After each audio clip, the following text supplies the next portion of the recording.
Going live. Yeah, I think I'm live. This is a country in which the only state or territory in which even 50% of Americans have a college degree is Washington, D.C. So most Americans are regular people. They're not Yale. Yes, I'm live. I've been live for 10 seconds. All right. The audio, the mic seems to be working. Check, check.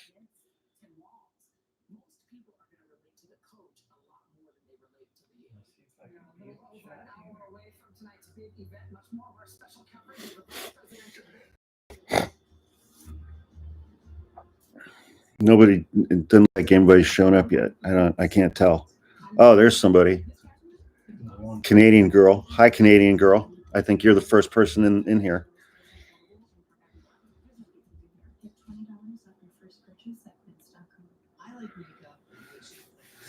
Another one. Mm-hmm.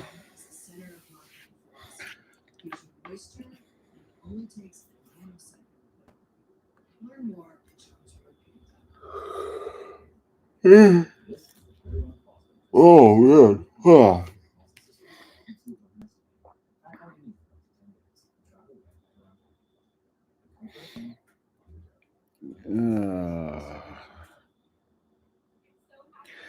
So yeah, so I told everybody I was going to go live with my brother at 5 because I heard that the debate was starting at 5, but apparently it doesn't start until 6 for another hour. So we're just going to hang out for an hour, and I guess we'll talk about whatever you guys want to talk about. So let me know what you guys want to talk about. I'm reporting impostor accounts. I'll be done shortly. Yeah, my brother's busy reporting my imposter accounts. He'll be joining us shortly.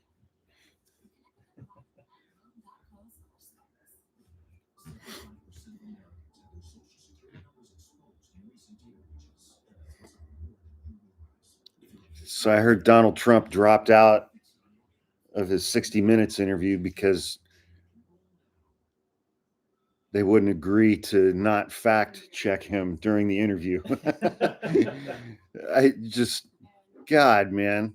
He wanted them to agree to not fact check him? Apparently. Because that makes sense. Yeah. So he's got this spokesman named Stephen Chung, Cheung, who is a legitimate crazy person. I mean, he's insane. And he was like, all of this is fake news. Nothing was ever scheduled or locked in. They also insisted on doing live fact checking, which is unprecedented. It's a 60-minute interview. What the hell is what? It's 60 minutes. What does he expect? Jesus Christ, man. Well, can they just fact check after it's over and do another 20 minutes about all the lies? Who knows, man?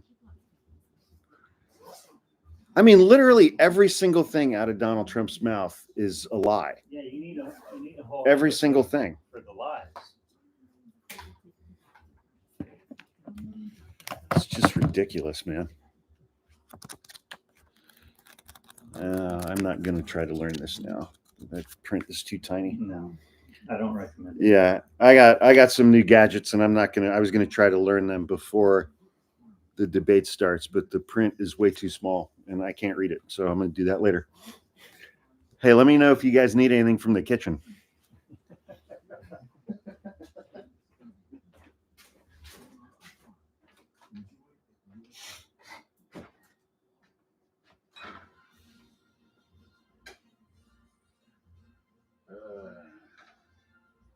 Let's have some juice.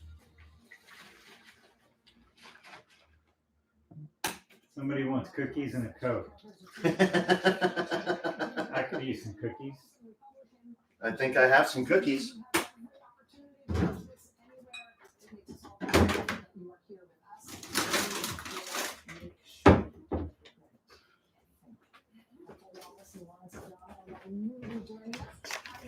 Somebody wants beer, somebody wants Prosecco.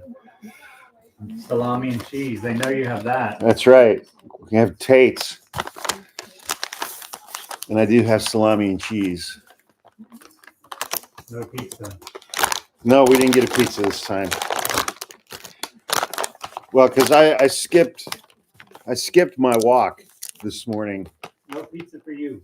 So I slept in after recording that episode of Hawk Droppings last night on the Native American residential schools, because that episode just fucked me up. So I slept in, and so I had my protein shake when I got home from work. So,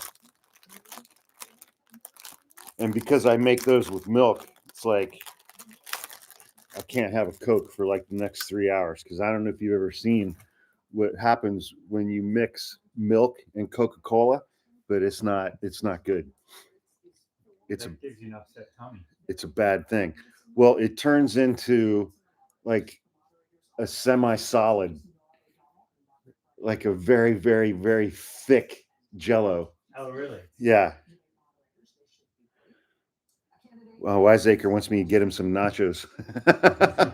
Oh, I could make some nachos. That's true.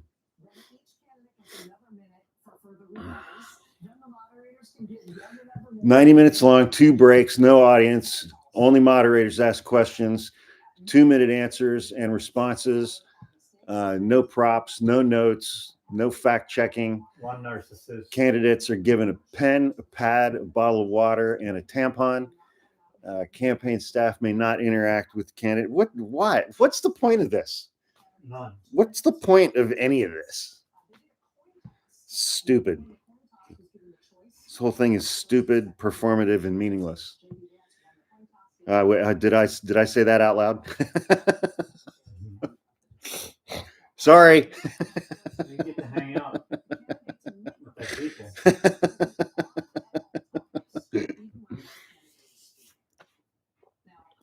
Oh man, I'm starting to get that, dude. I'm starting to get the neck vagina thing that Trump has. Yeah. Oh shit, that's no good. What do I get for that? A procedure. Do I have to get, what the hell? That's not good. It's called surgery. Really?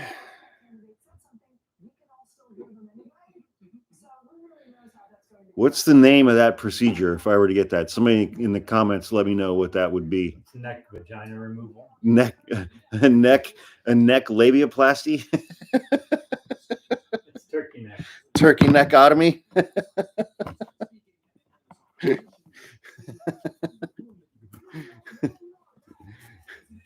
got April from New Zealand. Hello, New Zealand. Hello, Cleveland. Hello, Cleveland.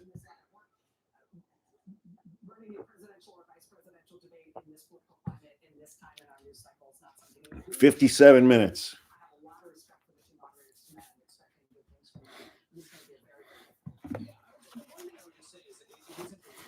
Somebody said the battle of the coach versus the couch.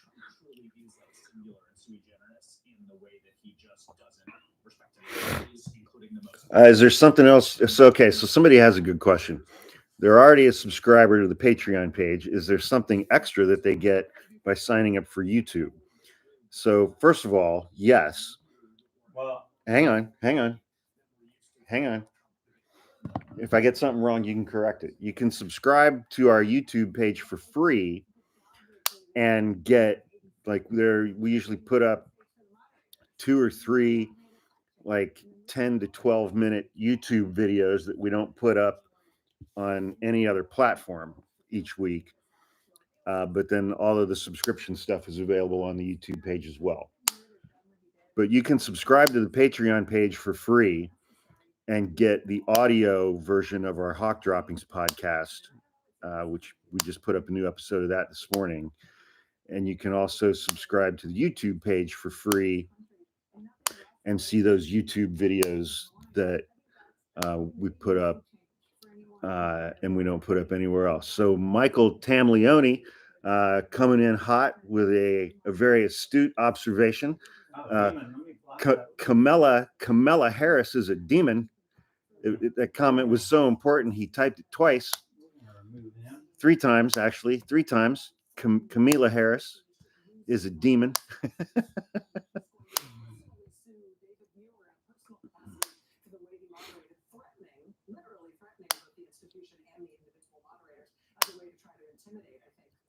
So somebody said there are 40 people waiting in the scheduled something or other. Oh, Where'd that go? I don't know. That's something he says about a lot of people a lot of times. There are 40 plus folks waiting on the schedule. Kathleen said that, but I don't know what that means. Did you schedule this live? I did not. I mean, clearly I didn't. I did not. Can you guys go let those people in that room know that we're, just knock quietly on the door and say, hey guys, we're all over here? I don't know how any of that works.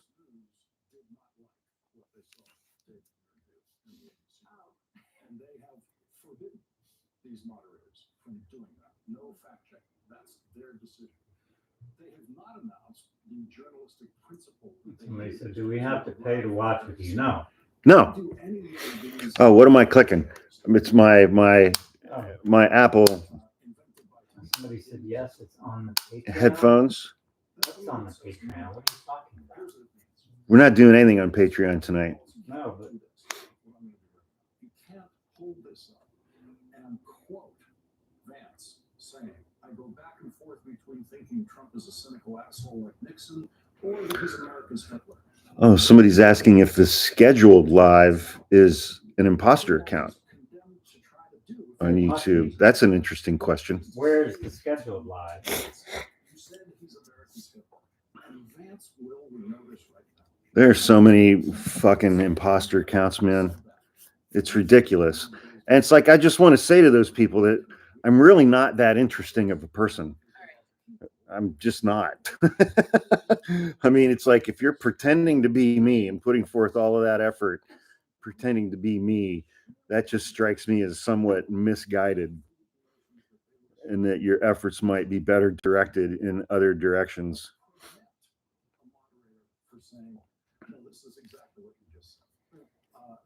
The debate doesn't start till 6. And it was 6 p.m. West Coast time, and it is now 5:09 West Coast time. And I would respect that because that is the way it's going to work. I want to see who you're taking the advice from. So all this stuff about we're going to make it game show style, they're not allowed to have any resources, everything has to work on memory. Vance can lie and deny about anything he wants to. I mean, somehow the country. Somebody said, I think it created a scheduled live. Let me look at it. All right. Oh, yeah, it was a test. I see it. Oh, you did a test? Yeah, but that was just a few minutes ago. Let's delete. Then all those people are going to think you blocked them. Let me see if I can. I don't see anybody waiting.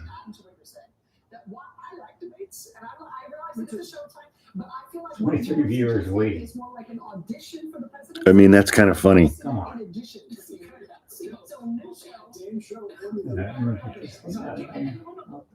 think Lawrence makes a little, and then I think it's the same point that you made too, Nicole.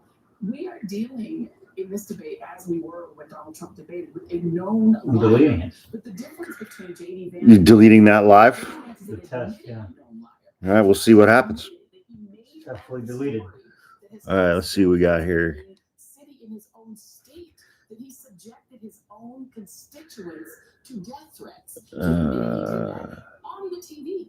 So you're talking about somebody. Oh, somebody let the people in the other room know. That's good because I just deleted it. There you go. Put him on a stage, and then you're saying you're going to backtrack from the standard set by ABC, in which David Muir did not interfere with the debate at all. We didn't feel that that they were intrusive. Rachel Scott and David Muir, they weren't intrusive at all. Lindsay Davis, I'm sorry, they weren't intrusive at all. They just allowed the audience to deal with facts, and then to decide which of the two sets of actual facts that they agreed with. Not instead of just allowing one of the people on the stage to just simply lie and not intervening. So I actually think it's a disservice to the audience that CBS has decided that they have no part of that. Well, let's see what they do though, because Okay, so there's a good question. Somebody's asking if we're going to post videos to Instagram if we leave TikTok, but they referred to it as shit talk, which that's amusing to me. I found that to be humorous. So my brother set up a thing for both of my TikTok pages that when I post something to TikTok, everything I post there, hey Kelbell, everything automatically posts also to Instagram and YouTube and Threads. And Kelbell's saying something about Blue Sky. Do you know what that is? Yeah, I created Blue Sky accounts, but we haven't posted anything there yet. Okay. But you can follow us on Blue Sky for some reason. Thanks, Lonnie. Hey, Debbie from San Francisco. Lisa Bradley in Ohio. Ohio. Yeah. Hey, Jackie.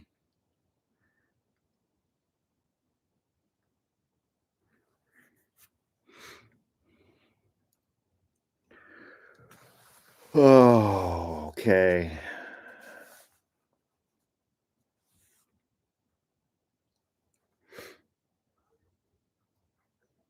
Hello, Cindy in Ohio. A lot of people from Ohio.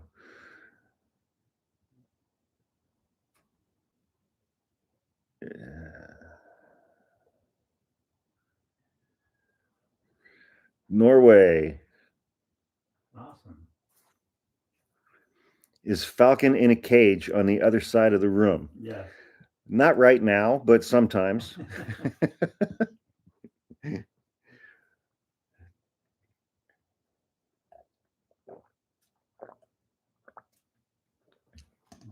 Breaking news, Tim Walz has arrived at the site of the debate. Okay. Breaking news. Breaking news. Tim Walz is early. Hey, is anybody surprised by that? Breaking news. Things are happening like they normally should. Yeah, exactly.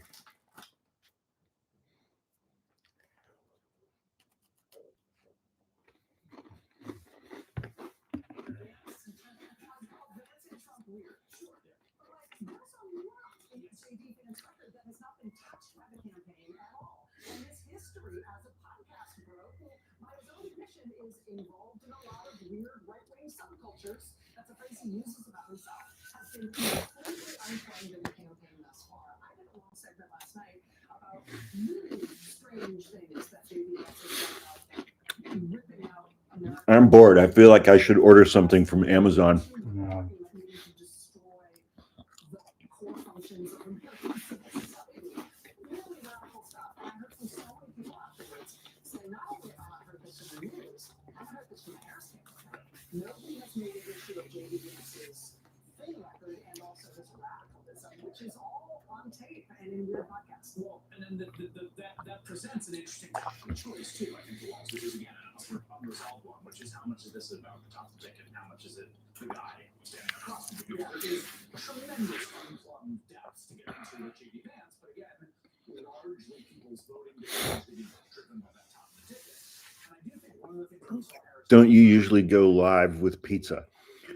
Yeah, that's accurate, but we didn't. Yeah, hey Natalie in SF. Yeah, it's like my brother and I are up in Marin. It's like 100 degrees up here, man. This is unpleasant. I'm not enjoying it at all. Which is in tension with the mission of Yeah, we're early. And so to the degree you bake in 5:15, because I thought the debate was at 5 p.m. West Coast time. So I've been telling everybody for 3 days that we're going live. Hey, Church and Market in San Francisco, Taqueria Castellito.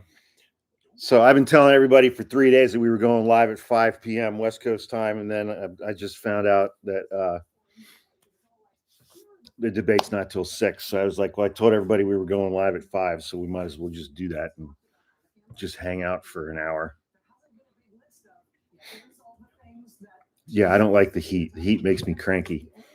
I mean, we really only have to deal with it for like 3 or 4 weeks out here.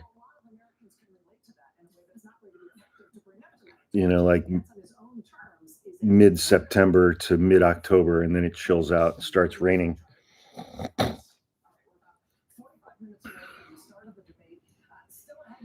Sacramento.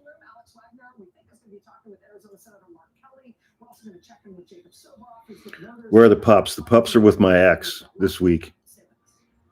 We share custody. We alternate weeks, which I hate.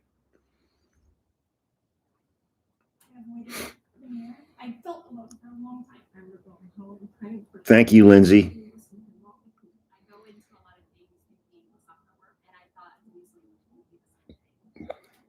Woodside, down where the fancy people are.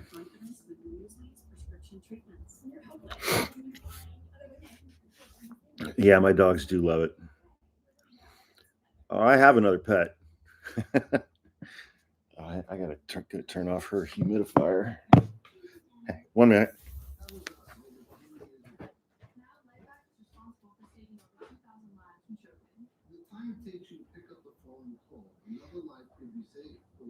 Saved my life.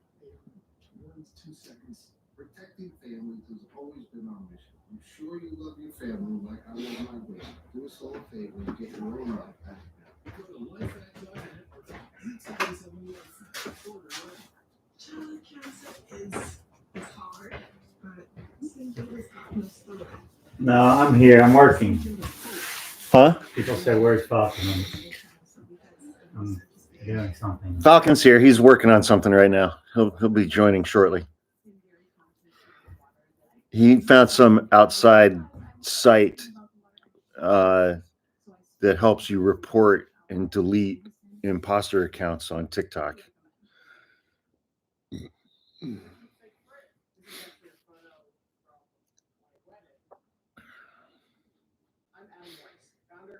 Thank you, midlife-itis. I tried.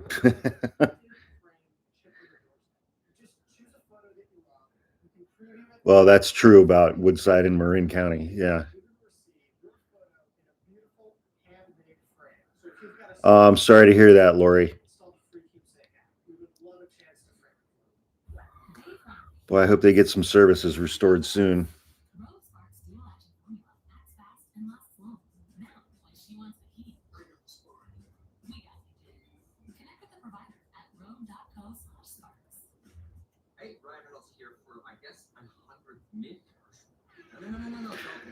No, Mike, I am not also on OnlyFans, but thank you for asking.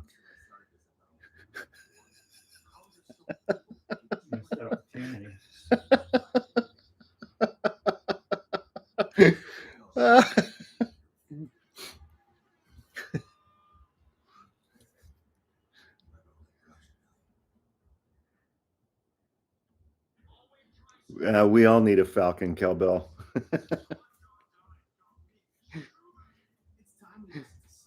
One a day is formulated with key nutrients to support whole body health. One a day, science that matters. Here's why you should switch from Google to DuckDuckGo on all your devices. DuckDuckGo comes with a built-in search engine like Google, but it's private and doesn't spy on your searches. And DuckDuckGo lets you browse at your own, but it blocks cookies and cookie ads that follow you around from Google and other companies. And there's no catch. It's free. Oh, wow. Somebody's in Patagonia, Chile. That's crazy. Oh, really? That's cool. Guar at the Regency Ballroom. I think my days of going to Guar shows are firmly in the past. Yeah.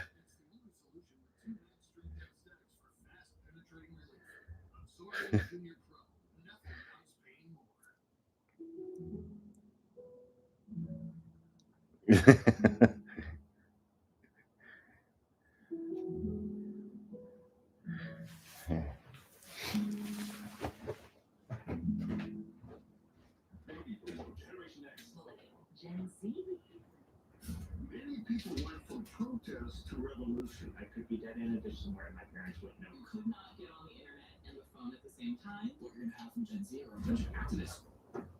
I know that there are people in this country who might say, I don't live in a battleground state. Why does my vote matter? Your vote matters. Because again, it's a presidential election. Every member of the House of Representatives is up for re-election. Voting is our opportunity to make our voices heard.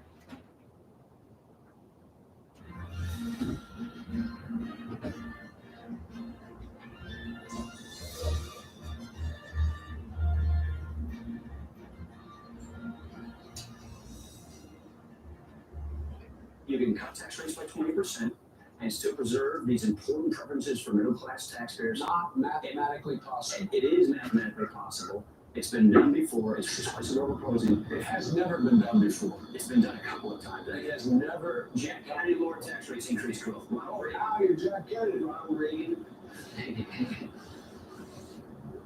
If you can tell a joke at your opponent's expense and make even your opponent laugh at it, it's a pretty good sign. Vice President Joe Biden debating in 2012 against Paul Ryan, doing his part for the Democratic position of honoring any Republican running for vice president who dares to invoke the name. Here's Buttercup. Against the audience every time. In this case, we even got Paul Ryan. She's been basically hibernating for the last week because she had a pretty big meal a week ago Friday.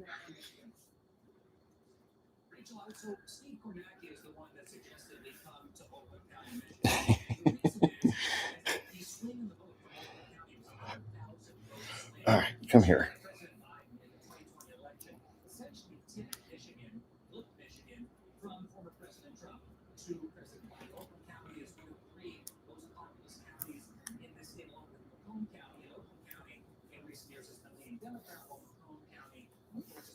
There we go.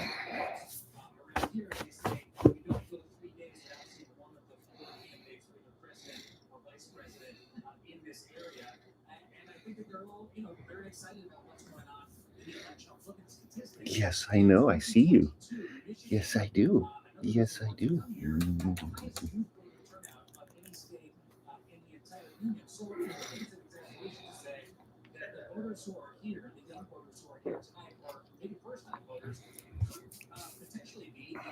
What are you doing down there?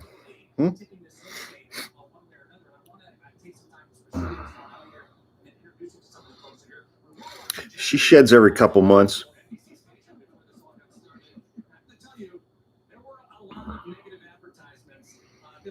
How heavy she's getting heavy. She's getting heavy. She's almost 9 feet long.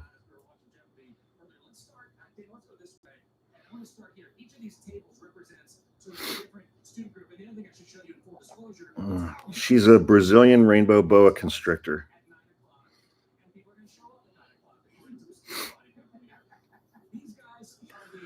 I don't usually get her out when the pups are here. They've never really met. She is heavy and she's very healthy. She's doing well. So Buttercup is 15 years old. I got her when she was a little baby in June of 2009. So she's 15 and their life expectancy is 20 to 25 years, give or take.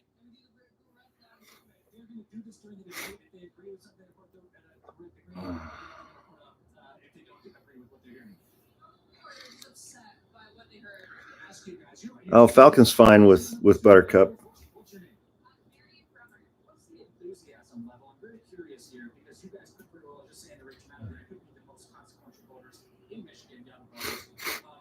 She's eating the dogs and eating the cats. Buttercup's not. Well, we'll make sure that doesn't happen, Kelbell. Her eye appears to be permanently damaged. I am going to take her to a vet, but I think it's jacked up. So, but she still hunts great. She eats live.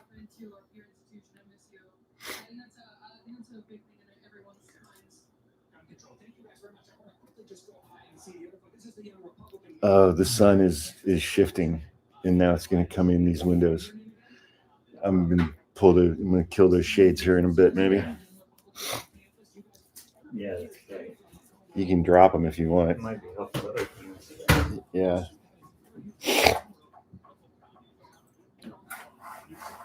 Hello, London.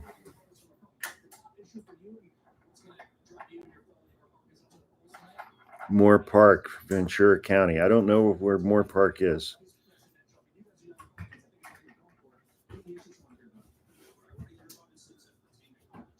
Yeah.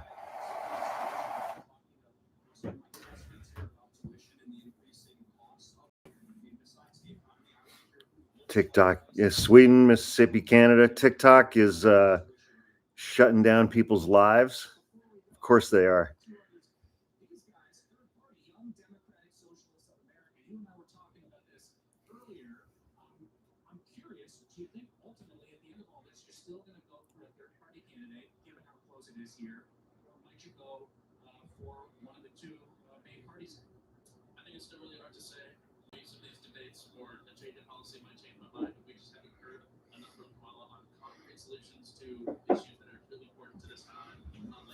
Really, dude.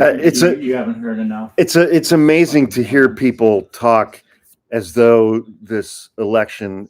Huh? What do you want to do? You want me to scoot I over? was going to sit down. It's amazing for me to hear people talk about this election as though it's going to have anything to do with policy whatsoever. Rose is feeling great. Rose is feeling great. The last guy just hasn't heard quite enough from No. Kamala, as he says it. Dead giveaway, huh? Hey, everybody. Hey, we got somebody from the Villages here. Oh, Florida. nice. So, is it true that like the Villages are really like actually behind Kamala, or significantly so? Do you guys have different colored loofahs depending on Hey, no, political candidates? don't go there.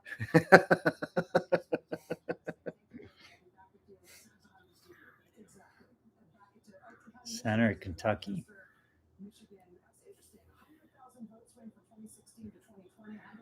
How's everybody doing? I just reported another 30 imposter accounts. Awesome. Oh, these comments are moving fast. Chico. El Paso. Yeah, the Flipping more people Florida, get in, yeah. the faster they start going by.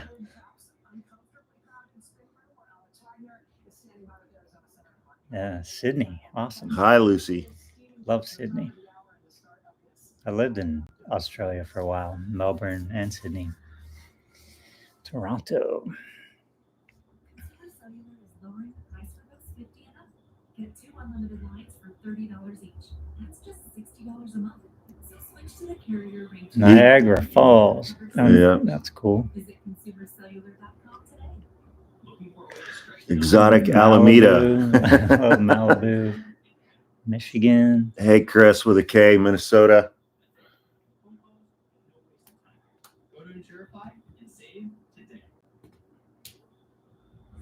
Madison. Springfield, Ohio. Love it.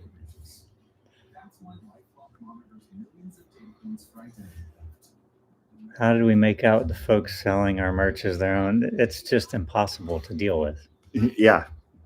Just everything involves 100 scams. West Hollywood, awesome. Dallas. Atlanta, Michigan. Never heard of it. Scotland. San Clemente. Man, we got quite a crowd here. It's awesome. Annapolis. OC.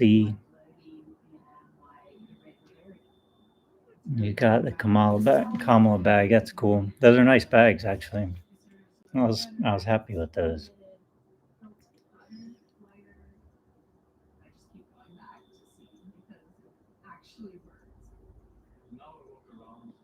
What channel are we going to be watching? This is, I think it's MSNBC. MSNBC. Yeah. Jello shots. Falcon, what is the reporting site URL? It's called, you have to pay for it. It's called, I have to look.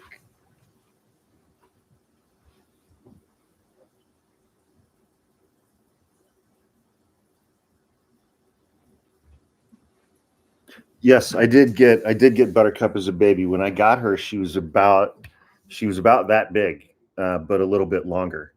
She was about 1.5 times the length of a pen or a pencil, but about that big around. That was 15 years ago. So now she's big enough that, my neighborhood is free of annoying toddlers. You think she'll notice I'm not you? I mean, it's a good time to do it. She's not hungry.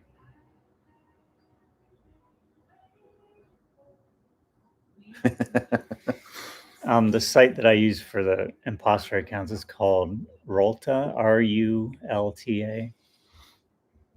And I got that from somebody else on TikTok that was having the same problem. Seems to be working. You have to keep at it. And you got to pay for it. Buttercup's 15 years old.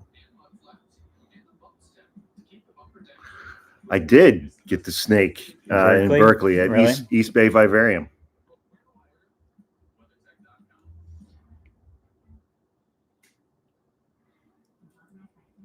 Rulta, yeah, RULTA. I think it's, yeah, Rulta.com. He's not a tourist, but I am.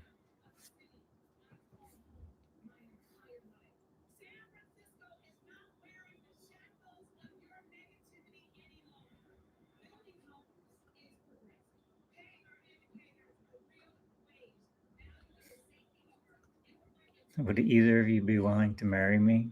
No. I'm not willing to marry anyone. Yeah. I can't imagine a set of circumstances that would ever exist by which I would be willing to marry anybody again. Falcon, I did what are that you? once. Cancer. If that's what you mean.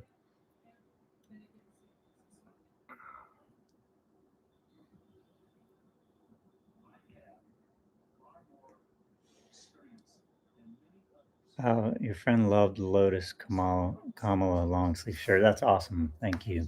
It's a great little design that our friend did.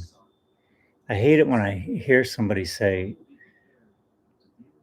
Kamala because it throws me off. It jacks me up. Yeah. Idiots.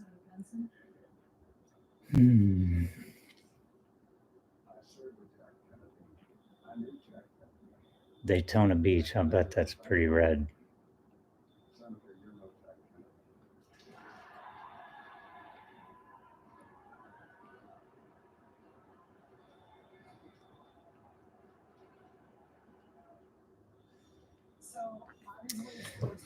East Bay Vivarium. Yeah. Yep.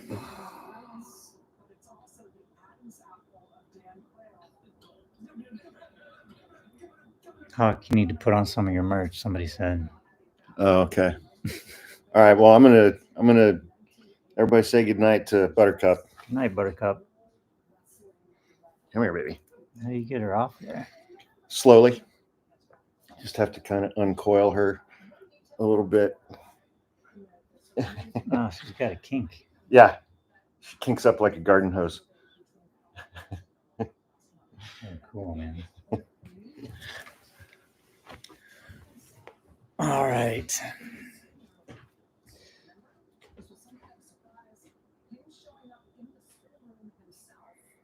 It's hard to read when these comments start going fast. No, I'm younger.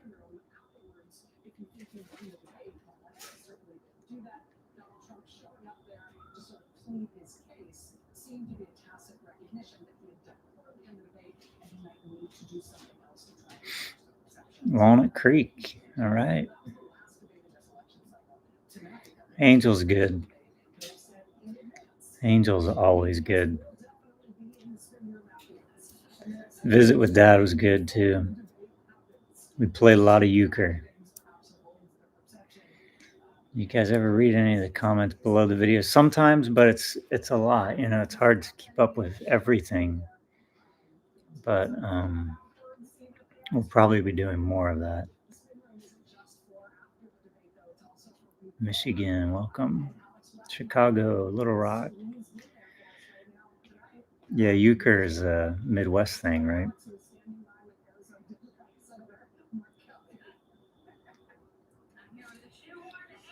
Was there a specific reason I chose the name Angel? Well, he has these two markings on his back that look like angel wings, so that's how he got his name. He kind of had it as a puppy, had that name.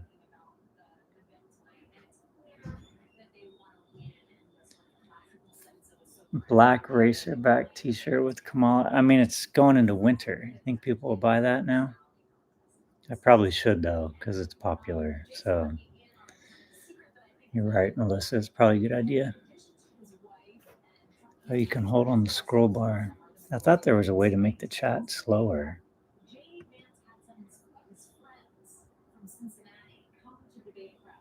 But I don't know how to do that.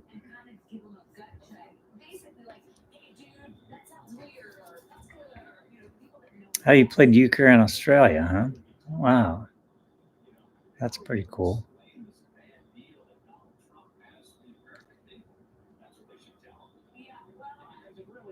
White Settlement, Texas. That's actually a place. Oh yeah, where to work out. That's a good point. I mean, I don't know if I consider myself a musician. I guess I am. I play guitar. Hawk and I used to be in a band together. A couple of different bands, actually.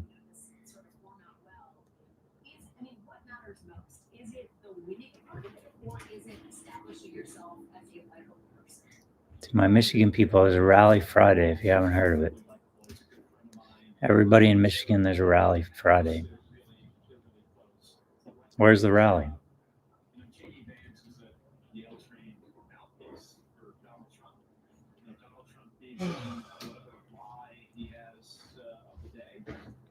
In Flint. Oh, that's a good spot for it.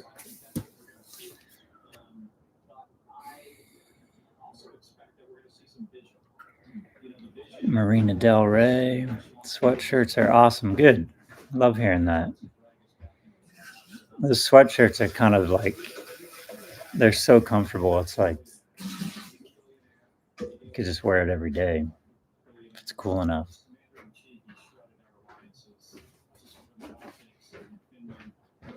Yeah, so as we get closer, I'll put this laptop up there so you guys can see the screen, but I'll wait till we get ready to start.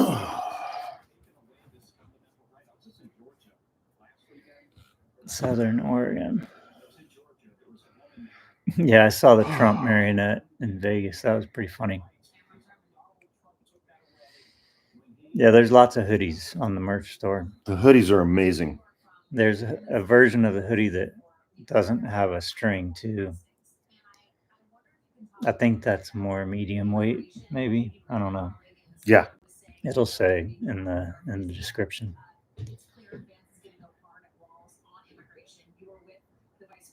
Yeah, slow chat mode. I know that's a thing. Maybe I'll look that up or see if I can. What did she do on that issue? How much did she neutralize that issue for her running mate tonight? Well, I was really excited to have her. Doesn't really.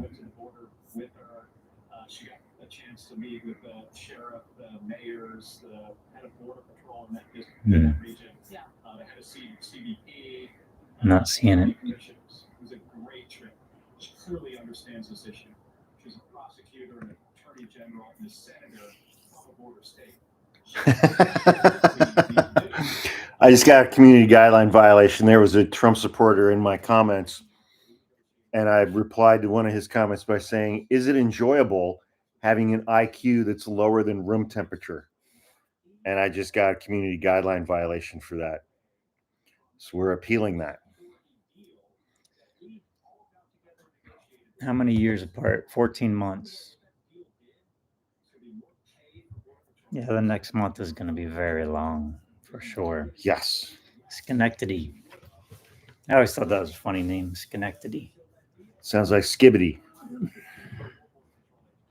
Are you down with the current vernacular of the Utes? Yeah, a little bit. Skibbity toilet riz. Skibbity something. Ohio. My Ohio. What's Ohio mean? Like, Nothing good. yeah, it's something bad.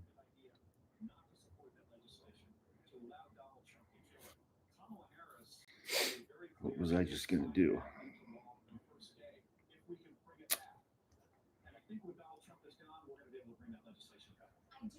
I do wonder whether JD Vance will 5 weeks from today, kids. Lightweight zip up hoodies. Yeah, that's probably a good idea. I haven't been on the merch store and done. It's like I go all at once and do a lot of work on there, and then I have other stuff. Yeah, it kind of goes in cycles. It's like we'll spend like 2 or 3 weeks just jamming on the merch store, and then we switch over to Stark the County. podcast page. And Where's Stark? You know Stark County, Ohio. Where's that? Stark County. That's Sounds familiar. Akron, Canton. Right. Yeah. Skibbity, Ohio Riz. Yeah, I don't know what that means. Skibbity. You know, Ohio does not have much Riz. We should be ordering pizza, but we're not. Yeah.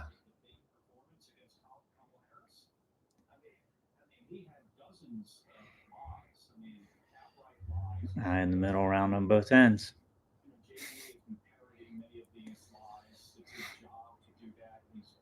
Yeah, we got a little sun flare coming in here, but we'll fix that. Or not. It's kind of nice ambiance. Yeah. Makes us look like we're being touched by Jesus. Touched by an angel. Click on the video symbol on your YouTube dashboard, customization option, slow mode. Well, let's see here. I think maybe that's something I was supposed to do before. Do what now?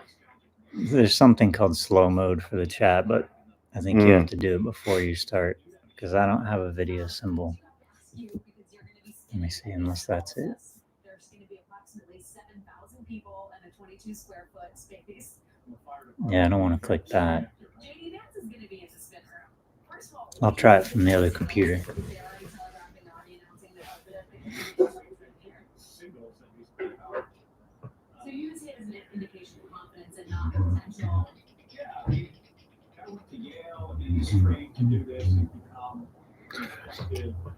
Was that the theme from the People's Court? Yeah, because you're under appeal.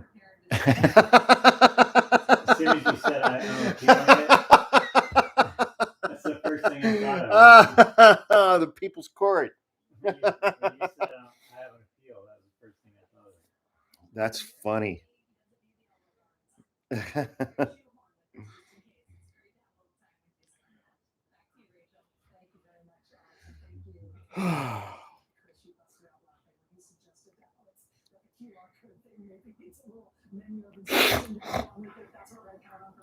thought it was a useful bit of information from the senator there about how you do use a QR code. As a person who has lots of screenshot photos of QR codes on my camera phone,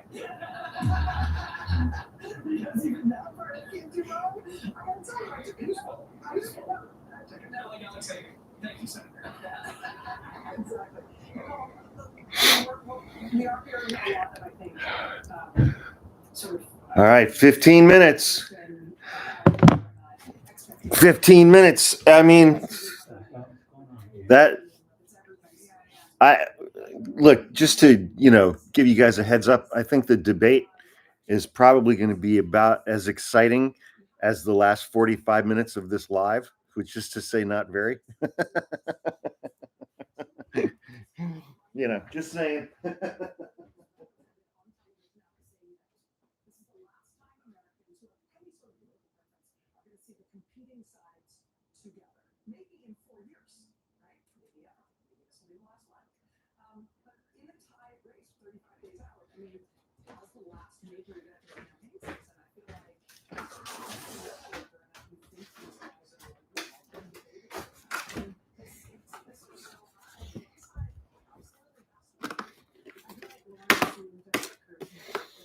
All right, so I'm going to apologize. I have to vacuum something real quick. What? Well, Buttercup brought out a bunch of her wood shavings with her when she was all coiled up, and now they're all over the floor. I can't wait till after the live. That's bugging me.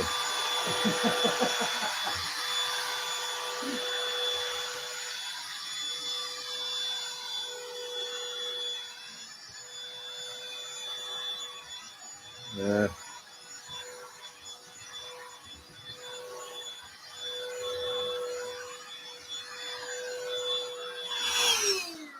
Yeah, that's close enough, I guess.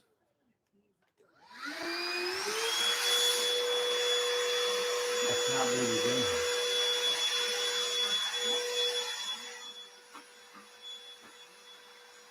Oh. My thing broke.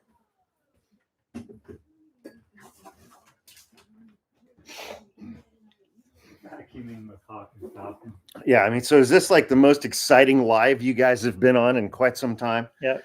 Time to vacuum. 13 minutes. 13 minutes until more boredom. Cleaning with Hawk. Hoovering with Hawk. That's right, Jackie.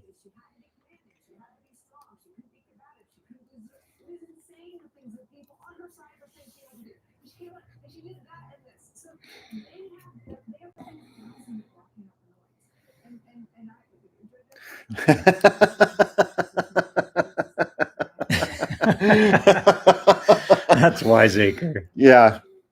Let's not repeat that. Well, I was going to repeat the text without saying who it was from, but then, no, then you outed him, so I can't. Yeah, you can't do that. Santa Fe. I'm glad you like your T-shirt. That's awesome. Thanks. I got a text from Kyle. Is Kyle on here? Oh, yeah, I already responded to that because we got plans Friday. We do? Well, I have that little film festival thing that. So you guys have plans? Well, you're supposed to come. To what now? A film festival? Yeah, I have a short film in a film festival. Oh, I forgot about that. Yeah. Where is that? We can talk about that later. Yeah. Okay. 11 minutes. Almost 1,000 people. Sweet. Oh, Love boy. your shirt. That's awesome. The debate is not live yet. We got 10 minutes, 11 minutes.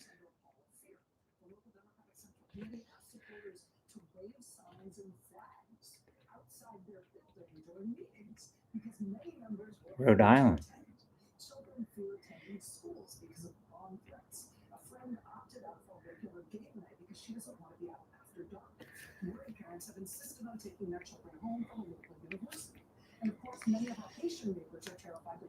Where there'll be a countdown. Just the clock. Yeah, we're gonna show the TV. Yeah. This is way too boring to show our reactions. And if there's ever a question about pizza, you should always order pizza. Yes. Even though we failed. Or burritos. Pizza. Yeah.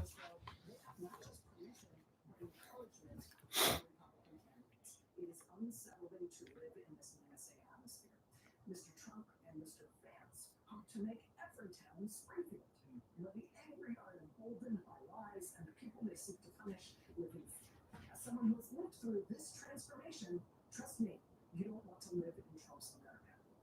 Signed by William Torson, here from Springfield. Now I want pizza. Kind of like we screwed that one up. I don't know if you guys saw this design. This is a wiseacre classic, Make America Laugh Again. I love this one. It's one of my favorites. On Wiseacre did the logo too. Oh, yeah. The H logo. Except that one's hard to see because this is black. It's not. It was the wrong color on that. Mm. But you get the idea. I think we have it tuned to MSNBC. Scotland. Can you imagine Trump right now at his computer? Yeah, with his phone in his hand, furiously typing in all Mhm. caps.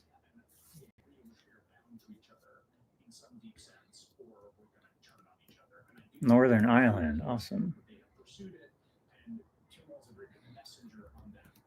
Oh, Chris has the logo. Yeah.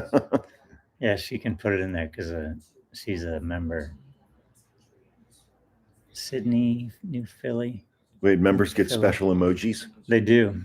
Interesting. I did not know that. Adirondack Mountains. Yeah, Jimmy Carter, 100 years old today, man. It's amazing.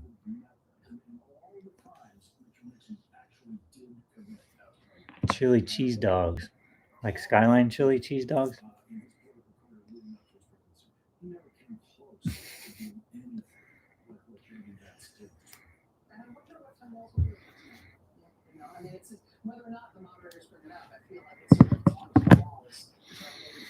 Massachusetts. Columbus. Columbus. How's everything in Columbus?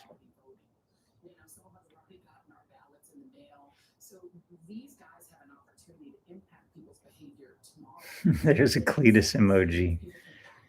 Oh, wow. With the thumbs up. See it? That's funny. I forgot I put that in there.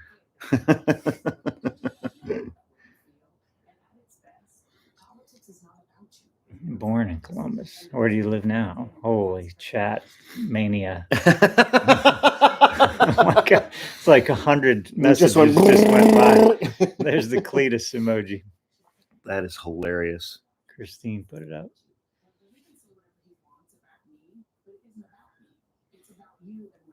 Cincinnati.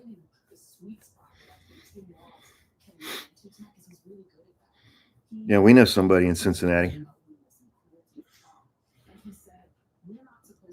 Speed rating is right.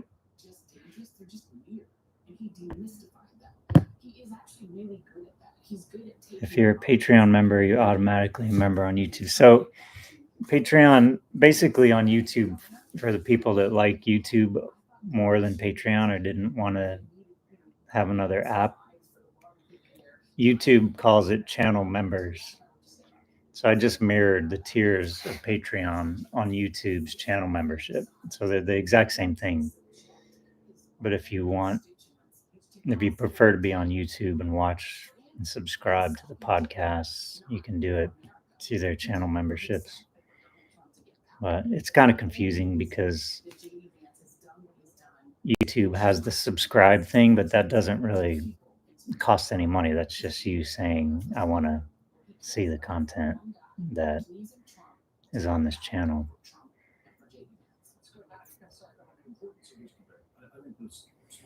Oh, you're on both. Awesome. Pittsburgh.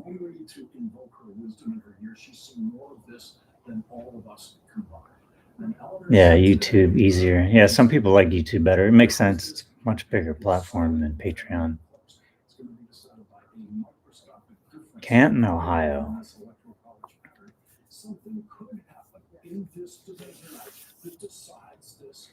Western New York.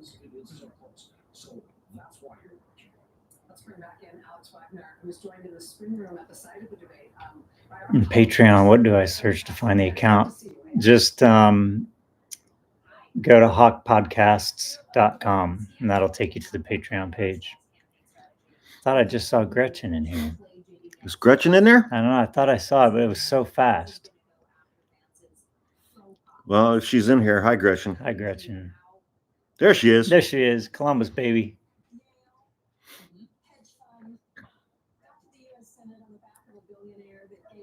Lots of Ohio peeps, man. It's good to see. Let's get Ohio back in the blue, shall we? Yeah, no shit. Ohio, Texas, and Florida. And North Carolina. Wiseacre. I think Wiseacre's in here. Yes. There he is. He's doing all he can, he says. East Bay. kind of fun just reading all your comments. Oh boy, wow, just started going really fast. Oh my god.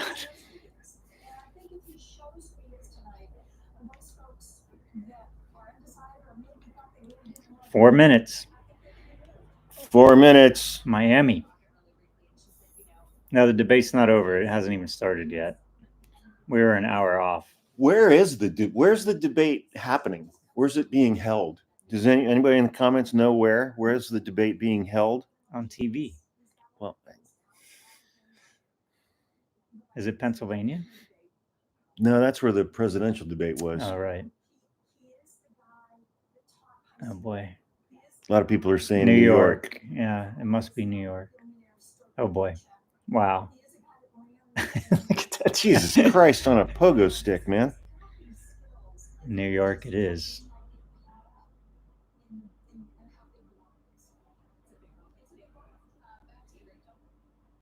No, this is not the after party. This was the after party. It's pretty sad. This is the pregame.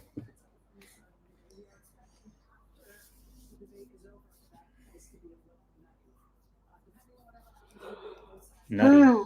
Oh my God. Wake up. Yeah. It's the first of the month. It is, you're right. Vance putting on his eyeliner. Nah, we don't have pizza. Rancho Palos Verdes. Rancho, that's fancy town. Is that what you guys are having, those mudslides or landslide part of it? When do the clocks change? That's a good question. I was wondering that this morning. It's coming up. I'm not looking forward to that. That's my Portland. least favorite time of year. Same. Tennessee. Oh, we're snacking.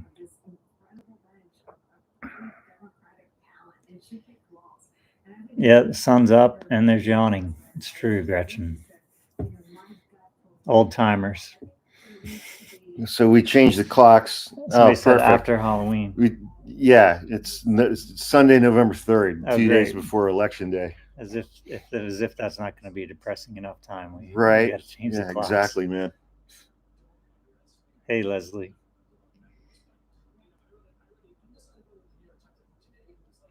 How do you link your Patreon to? Oh, I missed that comment. What the hell? I don't think you do link your Patreon to here. I don't think you can link your Patreon to YouTube. Doesn't work that way. I wish it did. Maybe one day. Lake County. Must be hot up there today, huh? 2 minutes. 2-minute warning. Here we go. All right, I'm going to put this up here. Going to get dizzy for a minute. All righty. Let's see. How's that look? Is that working for you people? There was a violent mob attacking the Capitol, demanding that the vice president got the throw chat. out the real votes and instead say, hey, maybe We Trump got won instead. 1,400 So people let's now. decide it here. Vance said, Oh. absolutely, No, I should grab my laptop so I can follow along. Yeah. Can you guys, why don't you turn it up a little bit? We'll do the volume test. Yeah, it's turned down pretty I low. would have done the coup. And then Trump picked him. And I'm not sure, I think everybody How's that sound? in Republican politics has tried to downplay what January 6th was. I do think the country at large knows January 6th was very bad. And J.D. Vance is a guy who says that not only was January 6th not very bad, but he thinks that it should have worked. That mob should have actually worked. We got And he would have 1,500 done people. it had he been in Pence's shoes, which is the job he's auditioning for. It's now exactly 9 o'clock on the East Coast. In just one moment, Tim Walz and J.D. Vance are going to participate in the vice presidential debate. It's hosted by CBS News. We will be showing it here in its entirety live. This is the only vice presidential debate scheduled. It could also be the last debate of any kind before Election Day on November 5th. If this is the last big event, this means this could be the most eyeballs either campaign gets before a majority of voters cast their ballots. Tim Walz was a public school teacher and a high school football coach in Minnesota before he entered politics into Hey, Bobby Congress, from and Arkansas. then into the governorship in Minnesota. JD Vance is a small-time venture capitalist whose whole private sector career and his rise in Republican politics has been single-handedly financially supported by a pro-Trump right-wing tech billionaire. And the contrast between these guys could not be greater. And of course, neither could the stakes. Here now, the vice presidential debate. Here we go. Good evening, I'm Nora O'Donnell, and thank you for joining us for tonight's CBS News Vice Presidential Debate. We want to welcome our viewers on CBS, on other networks here in the U.S. and around the world. We have a consequential night ahead, and our focus is the issues that matter to you, the voter. Let's introduce the candidates. Minnesota's Democratic Governor Tim Walz and Ohio's Republican Senator J.D. Vance, tonight meeting for the first time. Awkward. I'm Margaret Brennan. In order to have a thoughtful and civil debate, these are the rules that both campaigns have agreed to. Questions will be directed at one candidate who will have 2 minutes to respond. The other candidate will be allowed 2 minutes for rebuttal. Then each candidate will get another minute to make further points, with an additional 1 minute each. Oh yeah, the moderators are two women. The primary role of the moderators is Perfect to for facilitate J.D. the debate Vance. between the candidates, enforce the rules, The and cat provide lady? the candidates with the opportunity to fact-check claims made by each other. Don't know. CBS News If they're reserves childless. the right to mute the candidates' microphones to maintain decorum. We have not shared the questions or topics with the campaigns. The stage is set. Governor, Senator, thank you for joining us. Let's get started. Tonight, our country is facing several unfolding crises. The Middle East is on the brink of war. Americans are suffering from the catastrophic impact of Hurricane Helene. And now a labor strike as 25,000 dock workers from Maine to Texas are picketing. We're going to begin tonight with the Middle East. Margaret. Thank you, Nora. Earlier today, Iran launched its largest attack yet on Israel, but that attack failed, thanks to joint U.S. and Israeli defensive action. President Biden has deployed more than 40,000 U.S. military Starting off with assets some to propaganda that region cheerleading over there. the past year to try to prevent a regional war. Right out of the gate. Iran is weakened, but the U.S. still considers it the largest state sponsor of terrorism in the world, and it has drastically reduced the time it would take to develop a nuclear weapon. It is down now to 1 or 2 weeks' time. Governor Walz, if you were the final voice in the Situation Room, would you support or oppose a preemptive strike by Israel on Iran? You have 2 minutes. Well, thank you. And thank you for those joining home tonight. Let's keep in mind where this started. October 7th, Hamas Oh, for terrorists fuck's sake. Here we go. massacred over 1,400 Israelis and took prisoners. Israel's ability to be able to defend itself is absolutely fundamental. Getting its hostages back, fundamental, and ending the humanitarian crisis in Gaza. But the expansion of Israel and its proxies is an absolute fundamental necessity for the United States to have the steady leadership there. You saw it experienced today, where along with our Israeli partners and our coalition, able to stop the incoming attack. But what's fundamental here is that steady leadership is going to matter. It's clear, and the world saw it on that debate stage a few weeks ago. A nearly 80-year-old Donald Trump talking about crowd sizes is not what we need in this moment. But it's not just that. It's those that were closest to Donald Trump that understand how dangerous he is when the world is this dangerous. His chief of staff, Nobody will convince me that J.D. Vance is not wearing eyeliner. Being he'd ever met. And both of his It looks secretaries like of he wants to defense kiss him.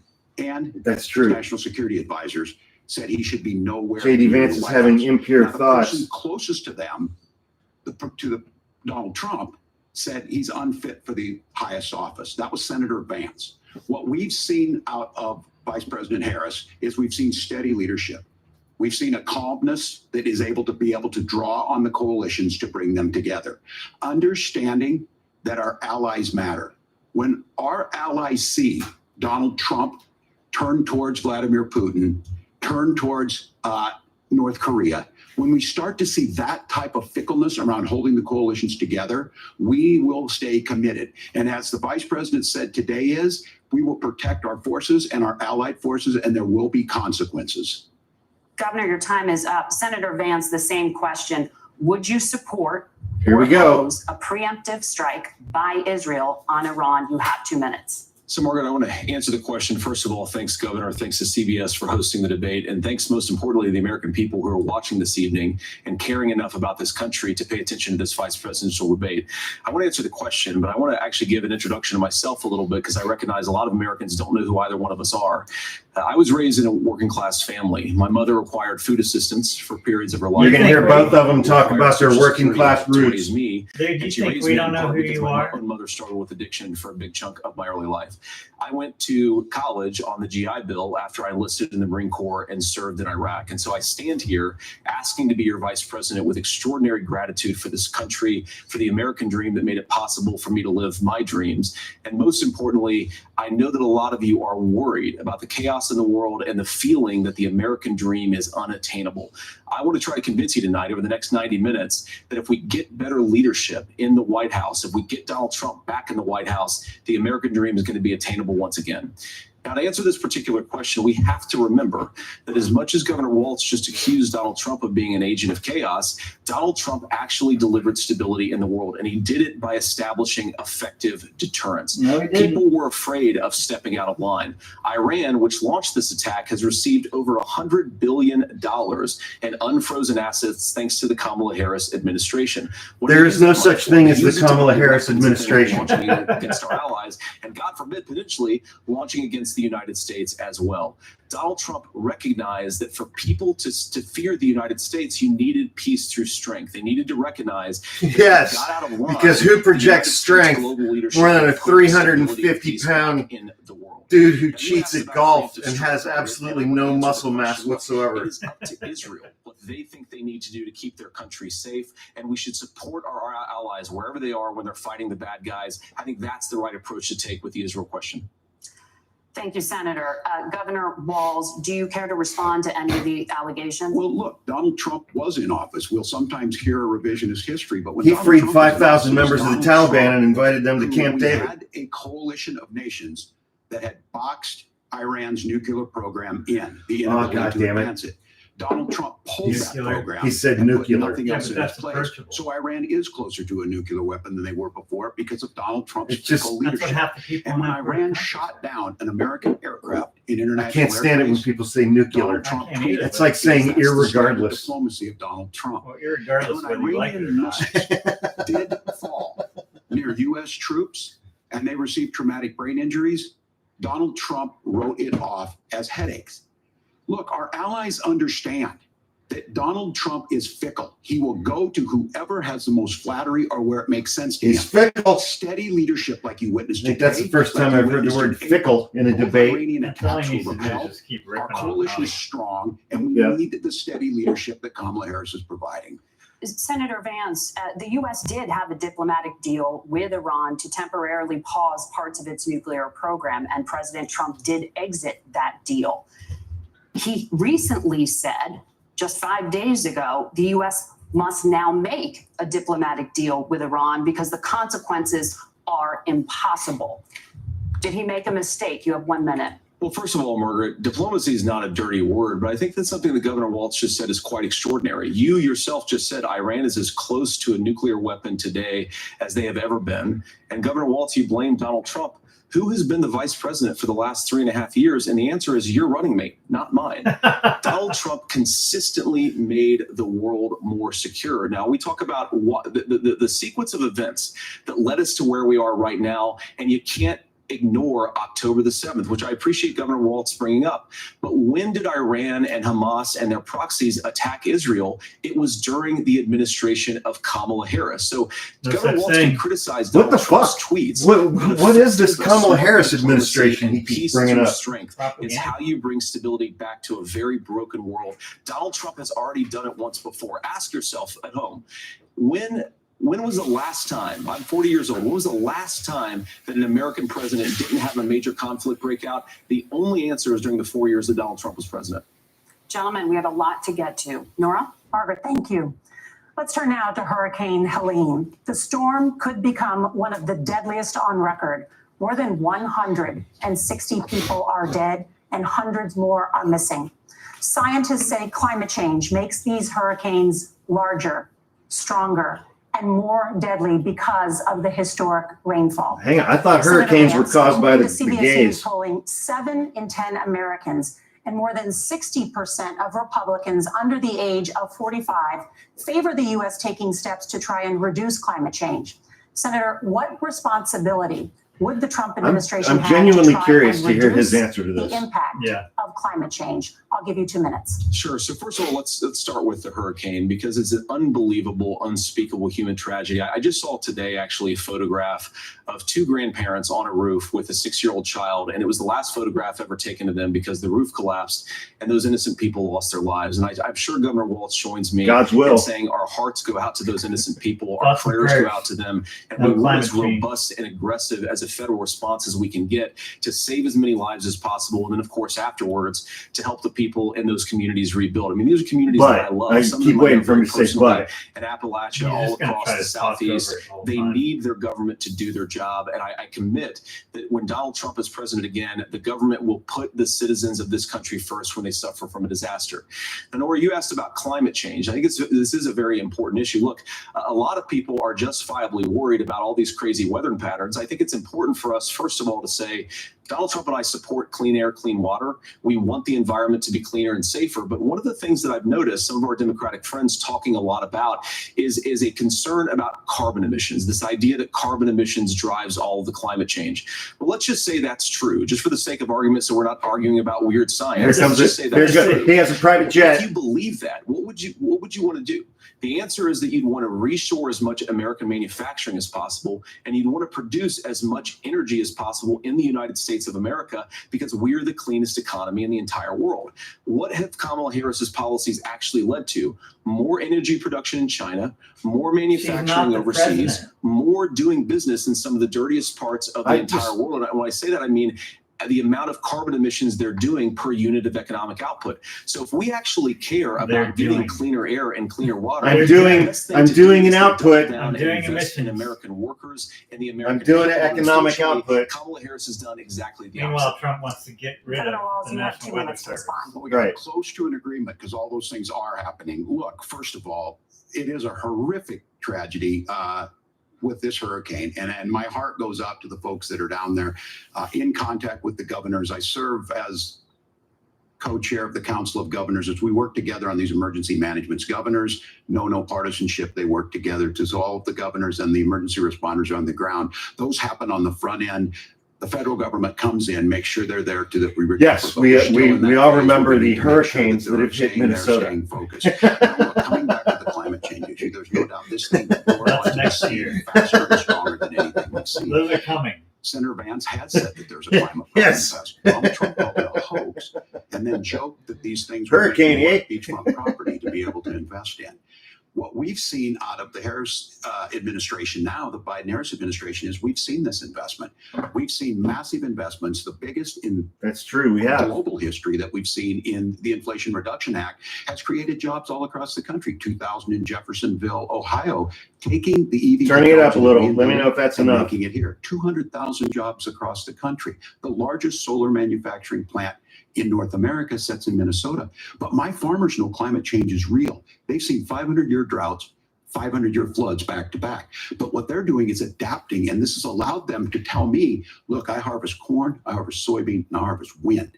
We are producing more natural gas and more oil at any time than we ever have. We're also producing more clean energy. So the solution for us is to continue to move forward, that climate change is real.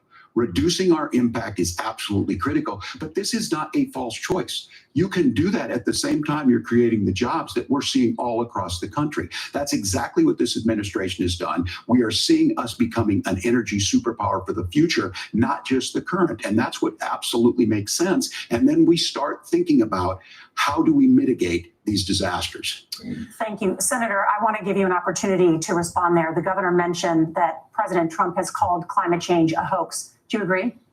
Well, look, what the president has said is that if the Democrats, and in particular Kamala Harris and her leadership, if they really believe that climate change is serious, what they would be doing is more manufacturing and more energy production in the United States of America, and that's not what they're doing. So clearly Kamala Harris herself doesn't believe her own rhetoric on this. If she did, she would actually agree with Donald Trump's energy policies. Now, something Governor Donald Trump doesn't have any energy policies. Because when we talk about clean energy, I think that's a slogan that often the Democrats will use here. I'm talking, of course, about the Democratic leadership. And the real issue is that if you're spending hundreds of millions or even billions of dollars of American taxpayer money on solar panels that are made in China, number one, you're going to make the economy dirtier. We should be making more of those solar panels here in the United States of America. Some of them are, Tim, but a lot of them are being made overseas in China, especially the components that go into those solar panels. So if you really want to make the environment cleaner, you've got to invest in more energy production. We haven't built a nuclear facility in the past 40 years. Natural gas, we got to invest more in it. Kamala Harris has done the opposite. That's raised energy prices and also meant that we're doing worse by the climate. That's the TV Governor, would you like to respond? Well, look, we're producing more natural gas than we ever have. There's no moratorium on that. We're producing more oil, but the folks know, and like I said again, these are not liberal folks. These are not folks that are Green New Deal folks. These are farmers that have been drought one year, massive flooding the next year. They understand that it makes sense. Look, our number one export cannot be topsoil from erosion from these massive storms. We saw it in Minnesota this summer. And thinking about we're going to try something that may screw everything up. We're thinking ahead on this. And what Kamala Harris has been able to do in Minnesota, we're starting to weatherproof some of these things. The infrastructure law that was passed allows us to think about mitigation in the future. How do we make sure that we're protecting by burying our power lines? How do we make sure that we're protecting lakefronts and things that we're seeing more and more of? But to call it a hoax and to take the oil company executives to Mar-a-Lago, say, give me money for my campaign, then I'll let you do whatever you want. We can be smarter about that. And an all above energy policy is exactly what she's doing, creating those jobs right here. Governor, your time is up. The overwhelming consensus among scientists is that the Earth's climate is warming at an unprecedented rate. Margaret. Thank you, Nora. We're going to turn now to immigration. The crisis at the U.S.-Mexico border consistently ranks as one of the top issues for American voters. Senator Vance, your campaign is pledging to carry out the largest mass deportation plan in American history and to use the U.S. military to do so. Could you be more specific about exactly how this will work? No, I cannot. For example, would you deport parents who have entered the U.S. illegally and separate them from any of their children who were born on U.S. soil? You have 2 minutes. So first of all, Margaret, before we talk about deportations, we have to stop the bleeding. We have a historic immigration crisis because Kamala Harris started and said that she wanted to undo all of Donald Trump's border policies. 94 executive orders suspending deportations, decriminalizing illegal aliens. And not one of them is signed by Kamala Harris. Increasing the asylum fraud that exists in our system. That has opened the floodgates. And what it's meant is that a lot of fentanyl is coming into our country. I had a mother who struggled with opioid addiction and has gotten clean. I don't want people who are struggling with addiction to be deprived of their second chance because Kamala Harris let in fentanyl into our communities at fentanyl is being brought across the southern border by white Americans. You've got to re-implement Donald Trump's border policies, build the wall, re-implement deportations. And that gets me to your point, Margaret, about what do we actually do? So we've got 25 million illegal aliens who are here in the country. What do we do with them? I think the first thing that we do is we start with the criminal migrants. About 1 million of those people have committed some form of crime in addition to crossing the border illegally. I think you start with deportations on those folks. And then I think you make it harder for illegal aliens to undercut the wages of American workers. A lot of people will go home if they can't work for less than minimum wage in our own country. And by the way, that'll be really good for our workers who just want to earn a fair wage for doing a good day's work. The final point, Margaret, is that sounds like a lot of regulation to me. Right now in this country, and socialism, that's Marxism. 320,000 children that the Department of Homeland Security has effectively lost. Some of them have been sex trafficked. Some of them hopefully are at homes with their families. Some of them have been used as drug trafficking mules. The real family separation policy in this country is unfortunately Kamala Harris's wide open southern border. And I'd ask my fellow Americans to remember when she came into office, she said she was going to do this. Real leadership would be saying, you know what, I screwed up. We're going to go back to Donald Trump's border policies. I wish that she would do that. It would be good for all of us. Governor, do you care to respond to any of those specific allegations, including that the vice president is, quote, letting in fentanyl and using kids as drug mules, among other things regarding children? The drug mule is not true, but I will say about this, about the fentanyl, because this is a crisis of this, the opioid crisis. And the good news on this is the last 12 months saw the largest decrease in opioid deaths in our nation's history, 30% decrease in Ohio, but there's still more work to do. But let's go back to this on immigration. Kamala Harris was the attorney general of the largest state, a border state in California. She's the only person in this race who prosecuted transnational gangs for human trafficking and drug interventions. But look, we all want to solve this. Most of us want to solve this, and that is the United States Congress. That's the Border Patrol agents. That's the Chamber of Commerce. That's most Americans out here. That's why we had the fairest and the toughest bill on immigration that this nation's seen. It was crafted by a conservative senator from Oklahoma, James Lankford. I know him, he's super conservative, but he's a man of principle, wants to get it done. Democrats and Republicans worked on this piece of legislation. The Border Patrol said, this is what we need in here. These are the experts. And the Chamber of Commerce and the Wall Street Journal said, pass this thing. Kamala Harris helped get there. 1,500 new border agents, detection for drugs, DOJ money to speed up these the adjudications on this, just what America wants. But as soon as I was getting ready to pass and actually tackle this, Donald Trump said no, told them to vote against it because it gives him a campaign issue. It gives him to, what would Donald Trump talk about if we actually did some of these things? And they need to be done by the legislature. You can't just do this through the executive branch. So look, we have the options to do this. Donald Trump had 4 years. He had 4 years to do this. And he promised you, America, how easy it would be. I'll build you a big, beautiful wall. See, and this is the problem when you basically have two incumbents running against each other.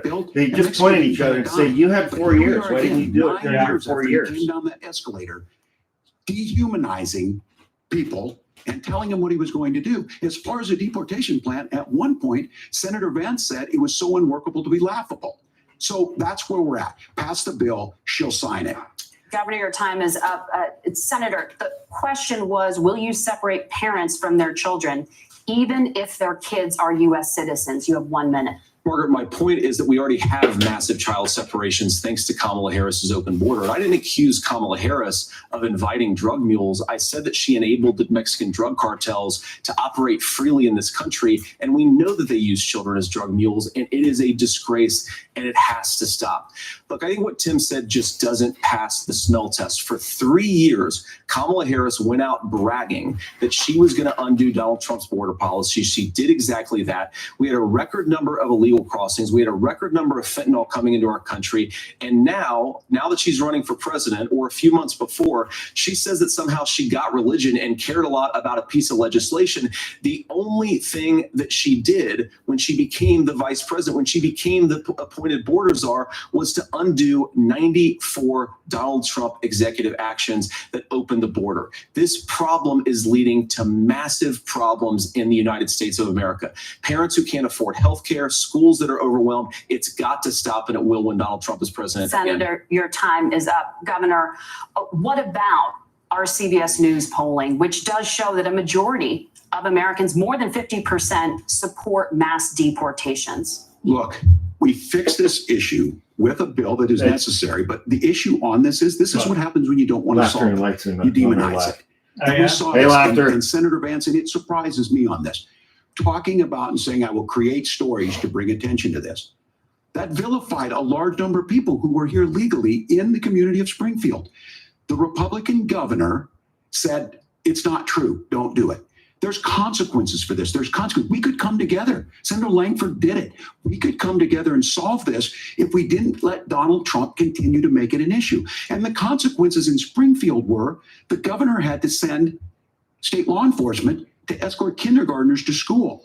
I believe Senator Vance wants to solve this, but by standing with Donald Trump and not working together to find a solution, it becomes a talking point. And when it becomes a talking point like this, we dehumanize and villainize other human beings. Tim, Governor, your time is up. Senator, I'll give you 1 minute, but let me just ask you the question first. The governor has made the point, and I think as a sitting lawmaker, you know that Congress controls the purse strings and any funding. So you have said repeatedly that Donald Trump would through executive action, solve this? Do you disagree that Congress controls the purse strings and would need to support many of the changes that you would actually want to implement? You have 1 minute. Look, Margaret, first of all, the gross majority of what we need to do at the southern border is just empowering law enforcement to do their job. I've been to the southern border more than our borders are. Kamala Harris has been, and it's actually heartbreaking because the Border Patrol agents, they just want to be empowered to do their job. Of course, additional resources would help, but most of this is about the president and the vice president empowering our law enforcement to say, if you try to come across the border illegally, you've got to stay in Mexico, you've got to go back through proper channels. Now, Governor Walz brought up the community of Springfield, and he's very worried about the things that I've said in Springfield. Look, in Springfield, Ohio, and in communities all across this country, you've got schools that are overwhelmed. You've got hospitals that are overwhelmed. You've got housing that is totally unaffordable because we brought in millions of illegal immigrants to compete with Americans for scarce homes. The people that I'm most worried about in Springfield, Ohio, are the American citizens who have had their lives destroyed by Kamala Harris's open border. It is a disgrace, Tim. And I actually think, I agree with you. I think you want to solve this problem, but I don't think that Kamala Harris does. Senator, your time is up. Fucking Governor, you have audacity. 1 minute to respond. Yeah, well, it is law enforcement that asked for the bill. They helped craft it. They're the ones that supported it. That's because they know we need to do this. Look, this issue of continuing to bring this up, of not dealing with it, of blaming migrants for everything.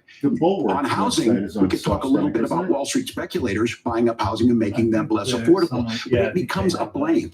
Look, this bill also gives the money necessary to adjudicate. I agree. It should not take 7 years for an asylum claim to be done.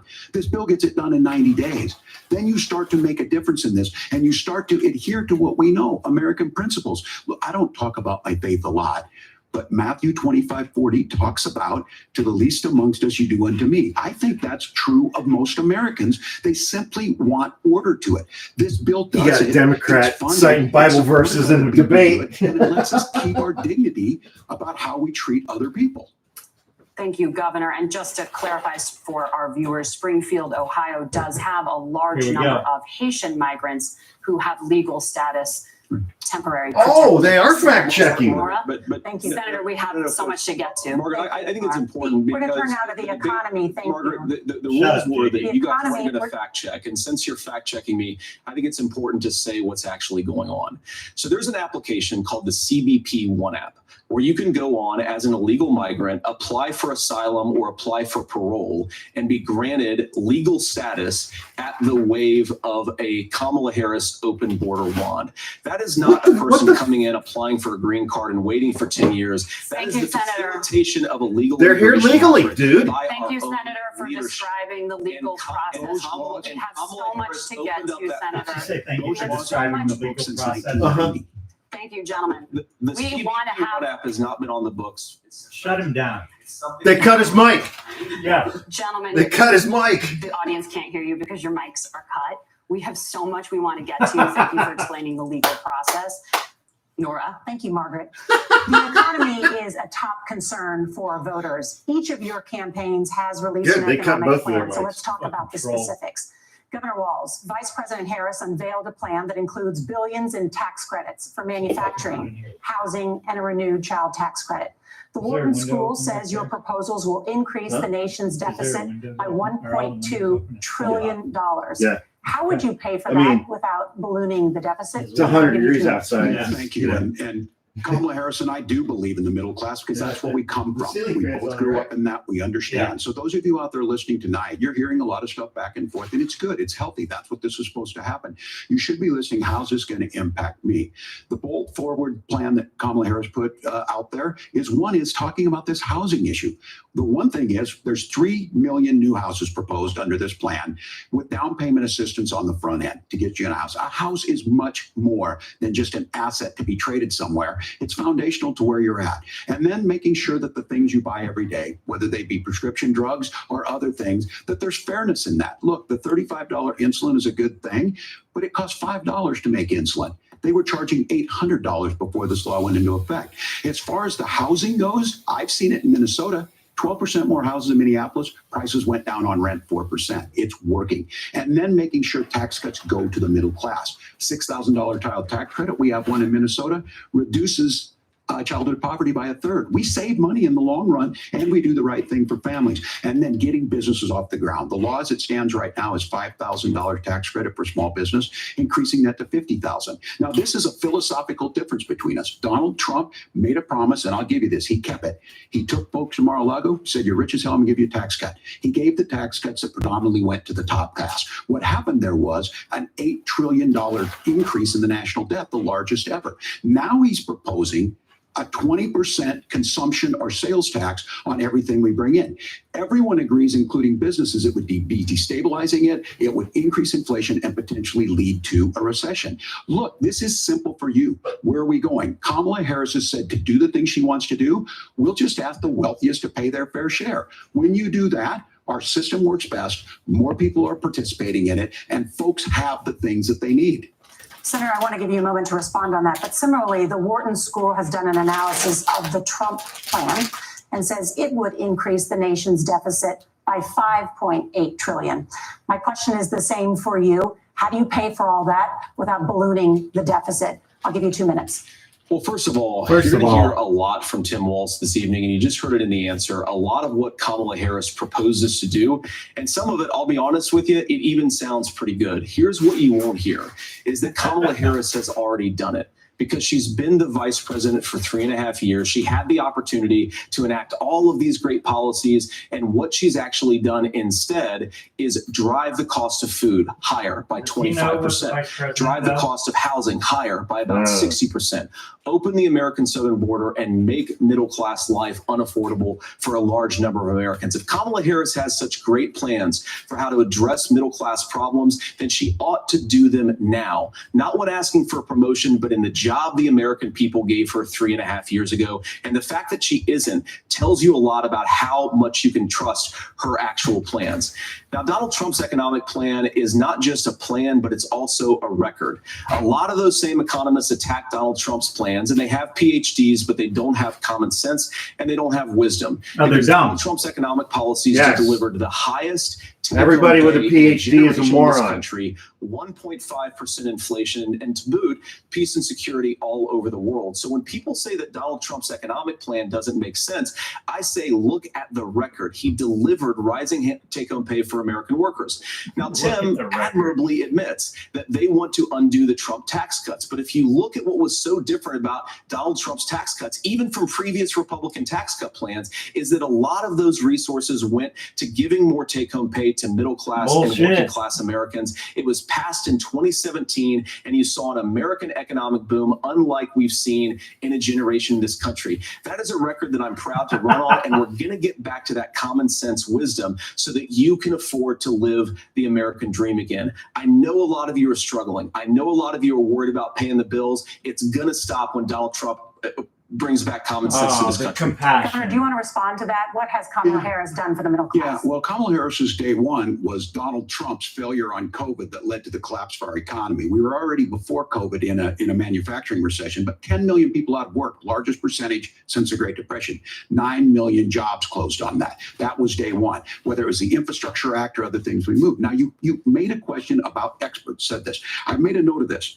Economists can't be trusted. Science can't be trusted. National security folks can't be trusted. Yeah. Look, if you're going to be president, you don't have all the answers. Donald Trump believes he does. My pro tip of the day is this. If you need heart surgery, listen to the people at the Mayo Clinic in Rochester, Minnesota, not Donald Trump. And the same thing goes with this. And I ask you out there, teachers, nurses, truck drivers, whatever, how is it fair that you're paying your taxes every year and Donald Trump hasn't paid any federal tax in the last 15 years, the last year as president? That's what's wrong with the system. There's a way around it, and he's bragged about that. We're just asking for fairness in it, and that's all you want.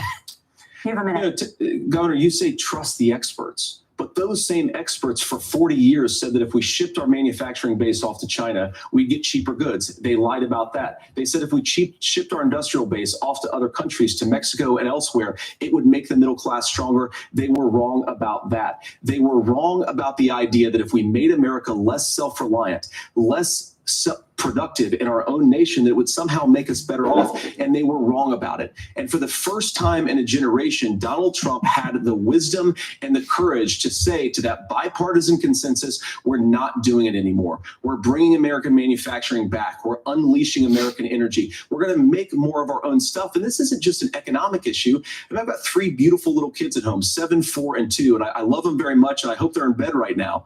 But look, so many of the drugs, the pharmaceuticals that we put in the bodies of our children are manufactured by nations that hate us. This has to stop, and we're not going to stop it by listening to experts. We're going to stop it by listening to common sense wisdom, which is what Donald Trump governed on. Senator, your time is up. Their hatred of experts is mind-blowing Donald to me. Trump on the economy more. It's Why? just If you're mind-blowing. listening tonight and you want billionaires to get tax cuts, you heard what the numbers were. Look, I'm a union guy on this. I'm not a guy who wanted to ship things overseas, but I understand that, look, we produce soybeans and corn. We need to have fair trading partners. That's something that we believe in. I think the thing that most concerns me on this is Donald Trump was the guy who created the largest trade deficit in American history with China. So the rhetoric is good. Much of what the senator said right there, I'm in agreement with him on this. I watched it happen too. I watched it to my communities, and we talked about that. But we had people undercutting the right to collectively bargain. We had right to work states made it more difficult. We had companies that were willing to ship it over, and we saw people profit. Folks that are venture capital in some cases, putting money into companies that were overseas. We're in agreement that we bring those home. The issue is Donald Trump is talking about it. Kamala Harris has a record 250,000 more manufacturing jobs just out of the IRA. May I respond to that? Yes. So I appreciate that. So if you notice, what Governor Walz just did is he said, first of all, Donald Trump has to listen to the experts. And then when he acknowledged that the experts screwed up, he said, well, Donald Trump didn't do nearly as good of a job as the No, that's a show gross that he generalization. did. So what Tim Walz is doing, and I honestly, Tim, I think you got a tough job here, because you've got to play whack-a-mole. You've got to pretend that Donald Trump didn't deliver rising take-home. I just got name checked in the debate. Whack-a-mole. JD Vance, name dropping. Of course he did. And then you simultaneously got to defend Kamala Harris's atrocious economic record, which has made gas, groceries, and housing unaffordable for American citizens. I was raised by a woman who would sometimes go into medical debt so that she could put food on the table in our household. Well, and who also used to go into the drug storage room and steal drugs to feed her addiction. We can do so much better. To all of you watching, his mom wasn't getting the drugs off the street. Affordable again. We just got to get back to common sense economic principles. I hope we have a conversation on healthcare then. Senator, Governor. Please. Thank you. Margaret? We have a lot to get to ahead, gentlemen, on many topics. But right now, I want to talk about personal qualifications.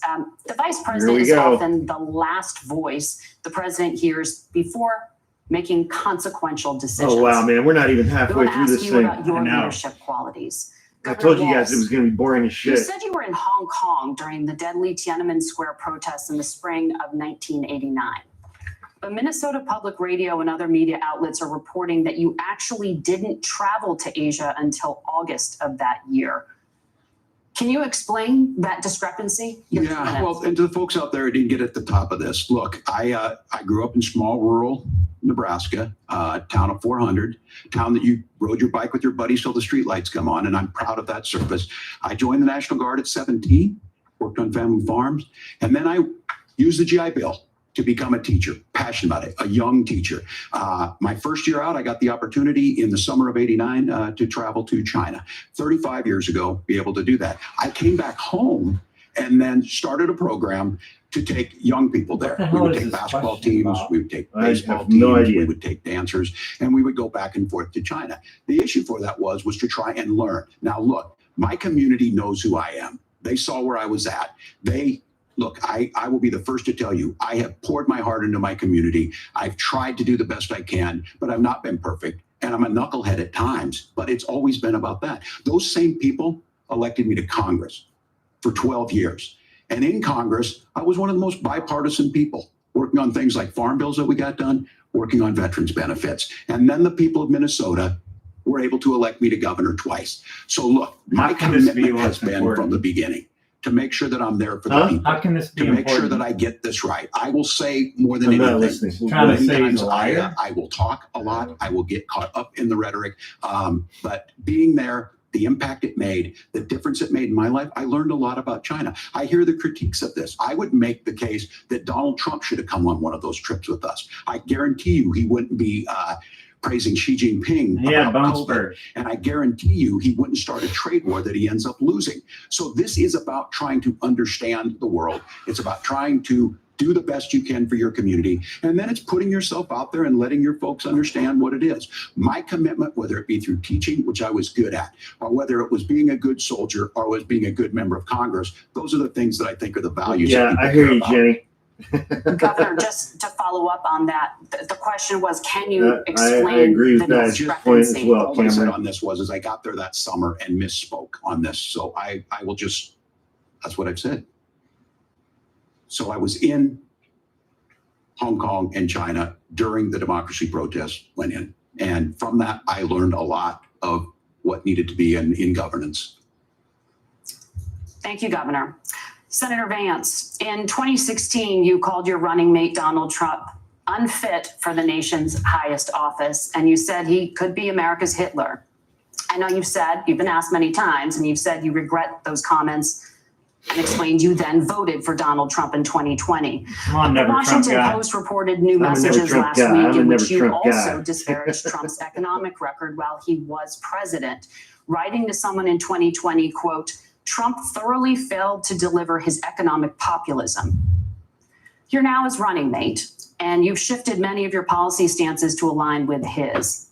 If you become vice president, why should Americans trust that you will give Donald Trump the advice he needs to hear? Because I'm And wearing a not pink just the tie. advice he And wants to eyeliner. hear. You have 2 Well, minutes. look, Well, listen. first of all, Margaret, because I've always been open. And sometimes, of course, I've disagreed with the president, but I've also been extremely open about the fact that I was wrong about Donald Trump.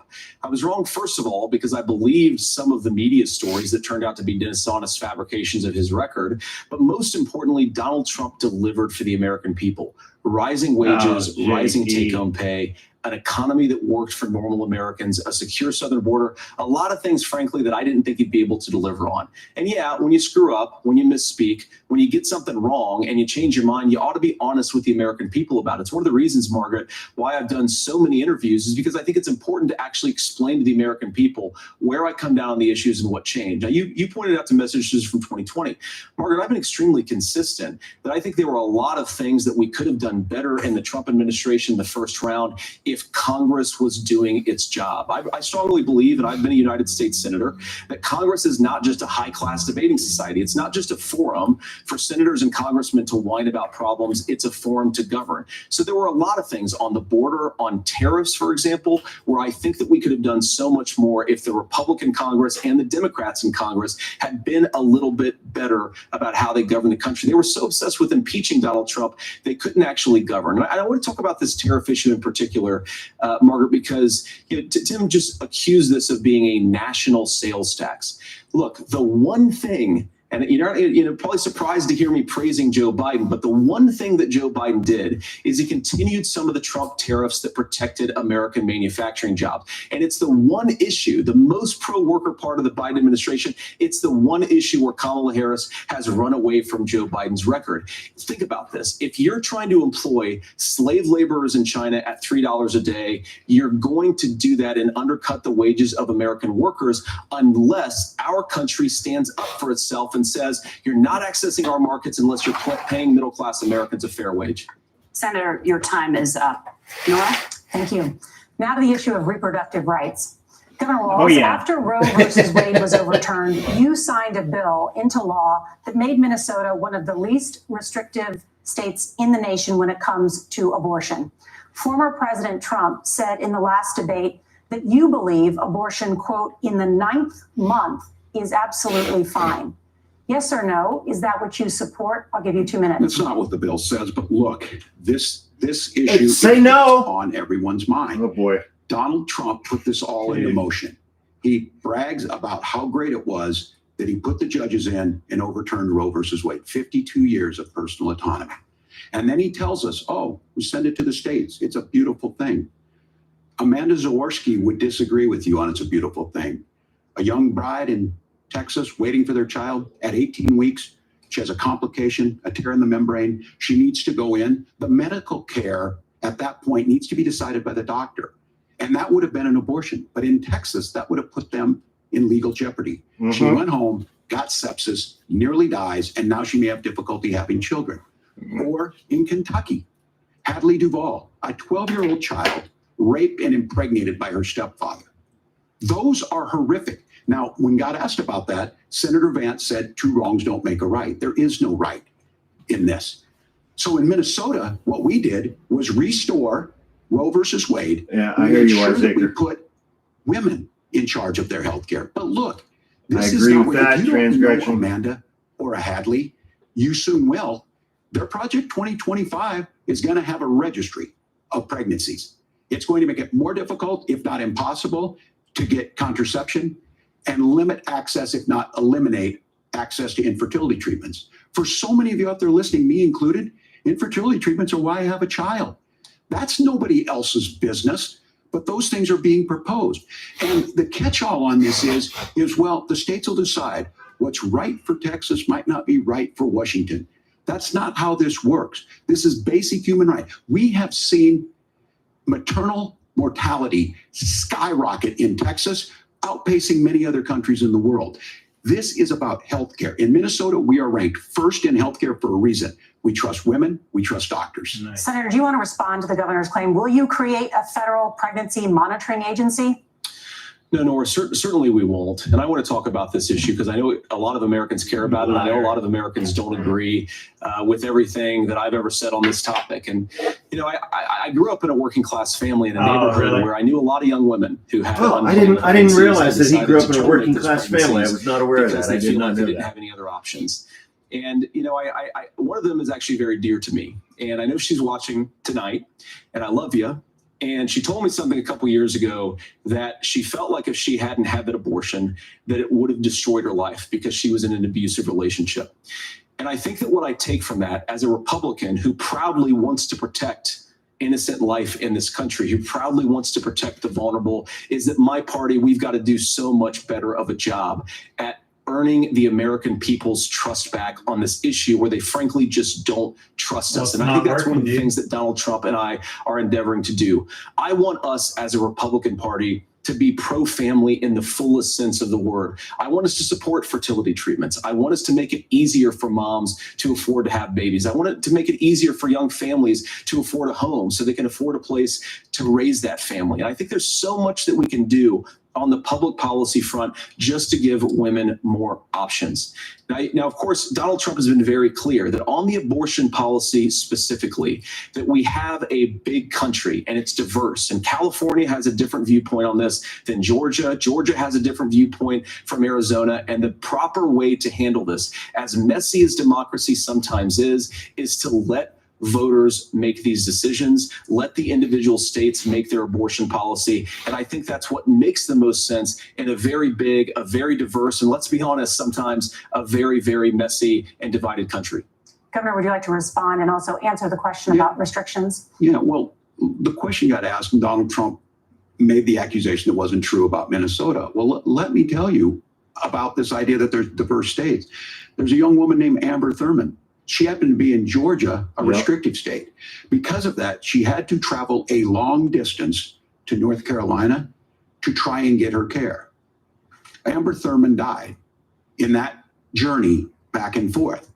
The fact of the matter is, how can we as a nation say that your life and your rights, as basic as the right to control your own body, is determined on geography?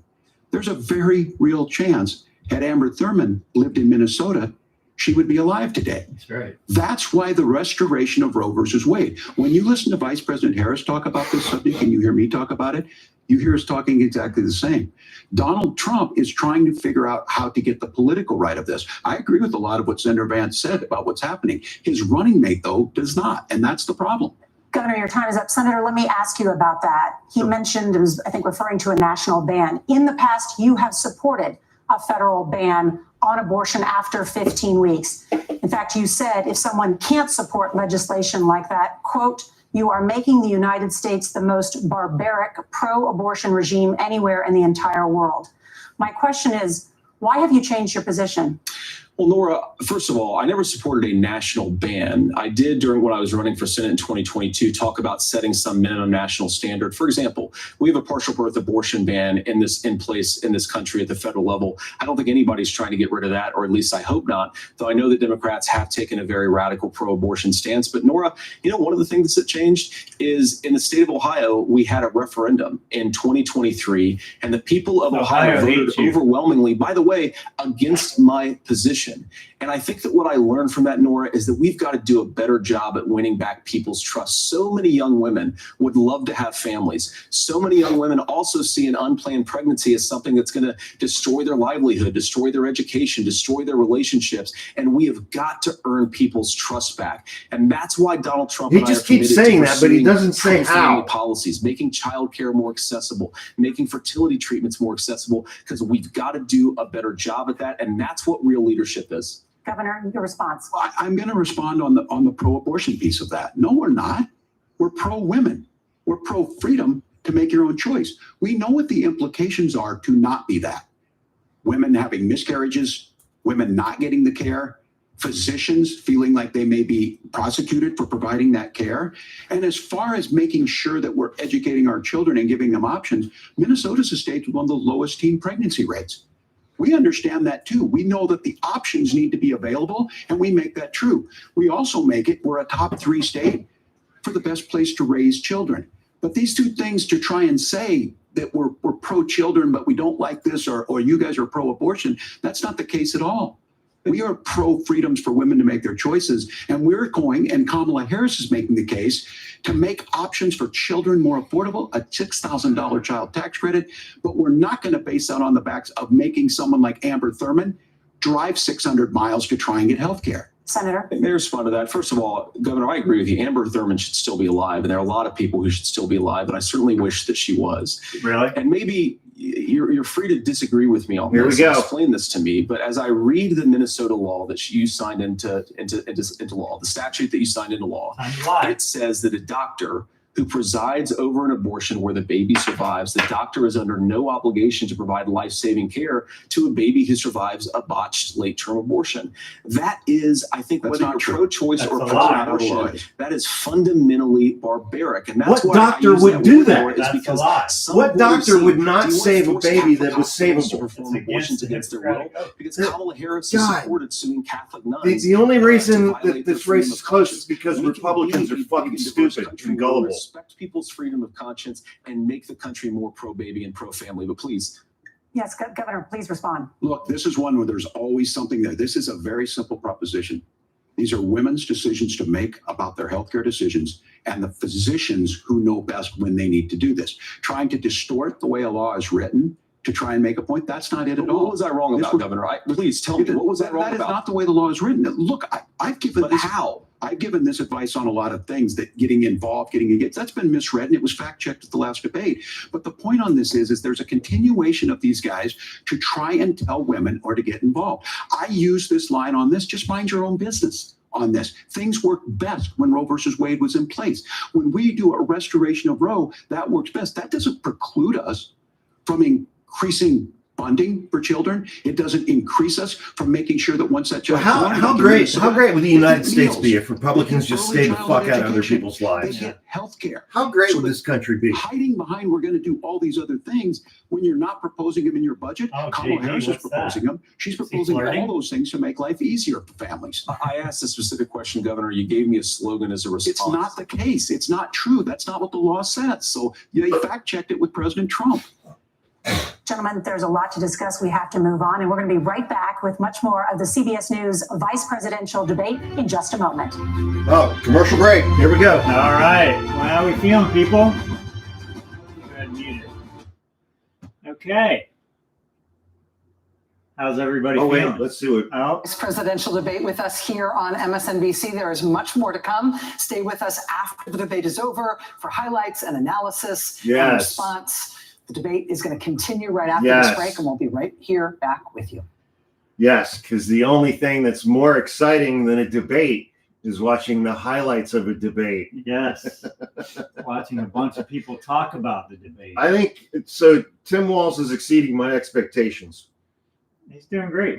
Yeah, he's doing fine. What do you guys think? Yeah, paralegaling. I hear you.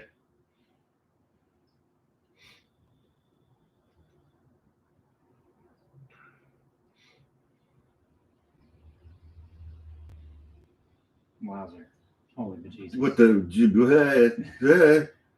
Okay, the comments are okay. We're going very fast.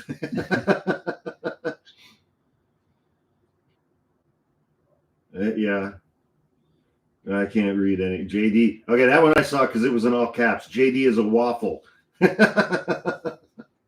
We can't turn slow mode on. I don't know how to do it. Yeah. It won't let me. It's just not on the menu, people. Slow mode.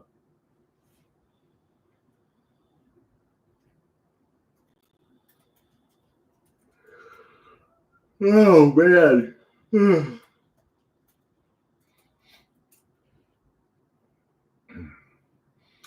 I mean, the reality is it's like each one of these candidates is going to declare victory, and each media apparatus is going to declare that their candidate was victorious.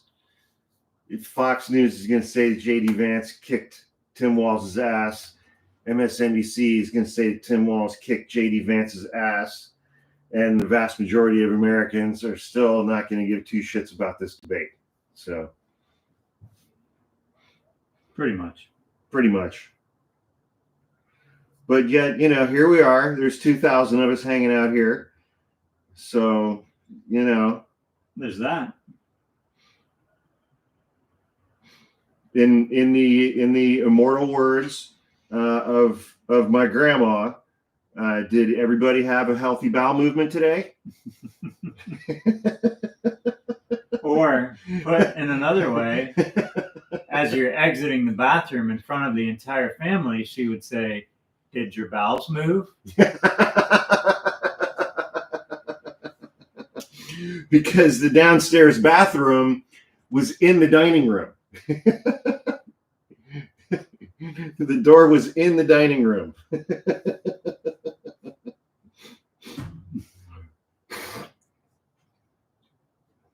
Why, yes, Grandma. They did. Yes, move. I did. They did move, in fact. They moved quite a bit. I'm surprised you couldn't hear them move through the door.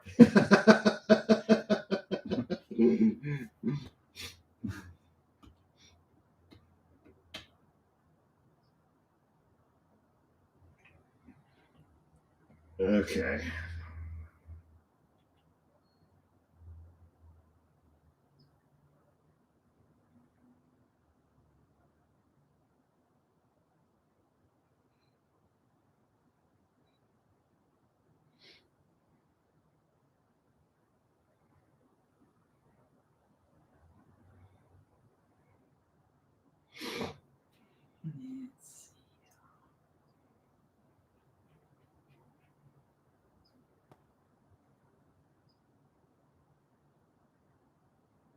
Why?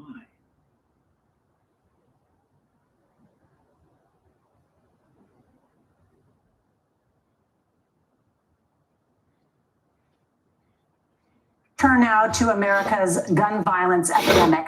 The leading cause of death for children and teens in America is by firearms. Senator Vance, you oppose most gun legislation that Democrats claim would curb gun violence. You oppose red flag gun laws and legislation to ban certain semi-automatic rifles, including AR-15s. So let me ask you, earlier this year, for the first time, the parents of a school shooter were convicted of involuntary manslaughter and sentenced to 10 years in prison.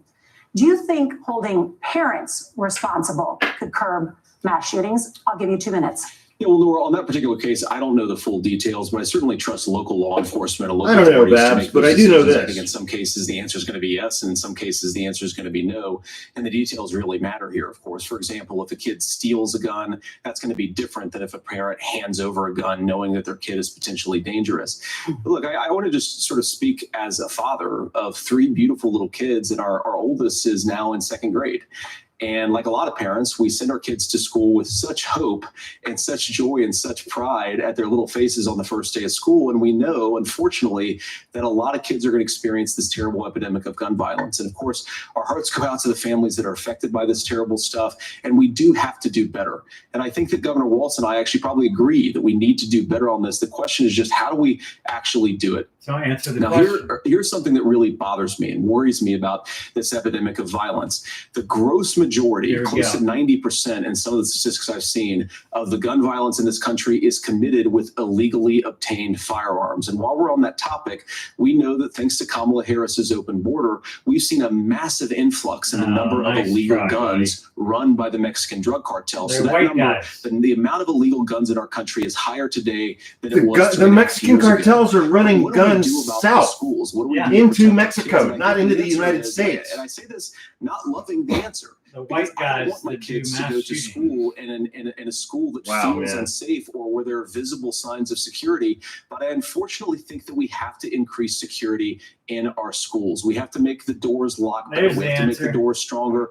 We've got to make the windows Anything stronger. but deal And with of course, guns. we've got to increase school resource officers, because the idea that we can magically wave a wand and take guns out of the hands of bad guys, it Yeah, just doesn't Jessica, fit good with recent point. experience. So we've got to make our schools safer. And I think we've got to have some common sense bipartisan solutions for how to do that. Governor, you have 2 minutes. Well, I think all the parents watching tonight, this is your biggest nightmare. Look, I got a 17-year-old and he witnessed a shooting at a community center playing volleyball. Those things don't leave you. As a member of Congress, I sat in my office surrounded by dozens of the Sandy Hook parents, and they were looking at my 7-year-old picture on the wall. Their 7-year-old were dead, and they were asking us to do something. And look, I'm a hunter. I own firearms. The vice president is. We understand that the Second Amendment is there, but our first responsibility is to our kids to figure this out. In Minnesota, we've enacted enhanced red flag laws, enhanced background checks, and we can start to get data. But here's the problem. If we really want to solve this, we've got folks that won't allow research to be even done on gun violence. And this idea that we should just live with it, and I here's what I do Oh, you think. look This is a confused, good JD. start to the conversation. I 100% believe that Senator Vance hates it when these kids, it's abhorrent and it breaks your heart. I agree with that. But that's not far enough when we know there are things that work. I've spent time in Finland and seen some Finnish schools. They don't have this happen, even though they have a high gun ownership rate in the country. There are reasonable things that we can do to make a difference. It's not infringing on your Second Amendment. And the idea to have some of these weapons out there, it just doesn't make any sense. Kamala Harris, as an attorney general, worked on this issue. She knows that it's there. No one's trying to scaremonger and say we're taking your guns, but I ask all of you out there, do you want your schools hardened to look like a fort? Is that what we have to go when we know there's countries around the world that their children aren't practicing these types of drills? They're being kids. We owe it to them to get a fix. These are things that shouldn't be that difficult. You can still keep your firearms and we can make a difference. We have to. If you're listening tonight, this breaks your heart. Senator. Tim, first of all, I didn't know that your 17-year-old witnessed a shooting. I'm sorry about that, and I hope that you're doing okay. Christ have mercy. It is awful. And I appreciate what Tim said actually about Finland, because I do think it illustrates some of the frankly weird differences between our own country's gun violence problem and Finland. It's about the border. First of all, we have way higher rates of mental health abuse or mental health substance abuse. We have way higher rates of depression, way higher rates of anxiety. We unfortunately have a mental health crisis in this country that I really do think that we need to get to the root causes of, because I don't think it's the whole reason why we have such a bad gun violence problem, but I do think it's a big piece of it. Another driver of the gun violence epidemic, especially that affecting our kids, it doesn't earn as many headlines, but is the terrible gun violence problem in a lot of our big cities. And this is why we have to empower law enforcement to arrest the bad guys, put them away, and Who's take gun preventing offenders off the law streets. enforcement I think from there's a arresting whole host of criminals? things that we can do here. Who's preventing that from happening? Senator, thank you. Governor, you previously You just keep opposed talking this about law. It's been empowering law only later in enforcement. your Yeah. political Who career has did you disempowered change your position law why? enforcement? They're allowed to shoot and kill people with no consequences. I've seen it. Look, the NRA, I was an NRA guy Oh, for a long see. time. They used to teach gun safety. I'm of an age where My shotgun was in my car so I could pheasant hunt after football practice. That's not where we live today. I hate that Americans are so fucking stupid and gullible. Talking about cities and where it's at, the number one where the most firearm deaths happen in Minnesota are rural suicides. And we have an epidemic of children getting guns and shooting themselves. And so we have, and we should look at all of the issues, making sure folks have health care and all that. But I want to be very careful. This idea of stigmatizing mental health, just because you have a mental health issue doesn't mean you're violent. And I think what we end up doing is we start looking for a scapegoat. Sometimes it just is the guns. It's just the guns. And there are things that you can do about it. But I do think that this is one, and I think this is a healthy conversation. I think there's a capacity to find solutions on this that work, protect Second Amendment, protect our children. That's our priority. Gentlemen, thank you. Margaret? Thank you, Nora. Let's turn now to the top contributor to inflation, the high cost of housing and rent. There's a shortage of more than 4 million homes in the United States, and that contributes to the high housing prices. Governor Walz, the Harris campaign promises a $25,000 down payment assistance for first-time home buyers and a $10,000 tax credit. They also promise to build 3 million new homes. Where are you building these homes, and won't handing out that kind of money just drive up prices higher? No, it's not handing out. We have, first, let me say this issue of housing, and I think those of you listening on this, the problem we've had is that we've got a lot of folks that see housing as another commodity. It can be bought up, it can be shifted, it can be moved around. Those are not folks living in those houses. Those of you listening tonight, that house is a big deal. I bought and owned one house in my life. My mom still lives in the house where I was. And when I think of a house, I'm thinking of Christmas services after midnight mass where you go with your family.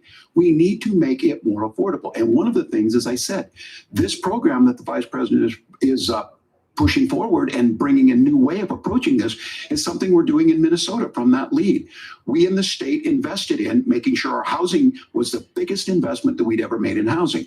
It starts to make it easier. We cut some of the red tape. Local folks, look, we can't do it at the federal level, but local folks make it easier to build those homes. And then that down payment assistance. I can tell all of you out there.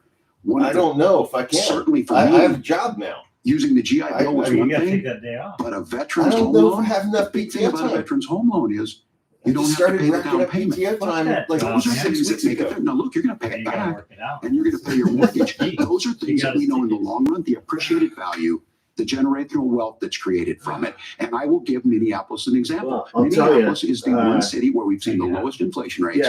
We've seen a 12% increase in stock because we put some of these things in. And we're because I can't take 2 days off the state program to make sure we give some of that down payment assistance. We get it back from people because here's what we know.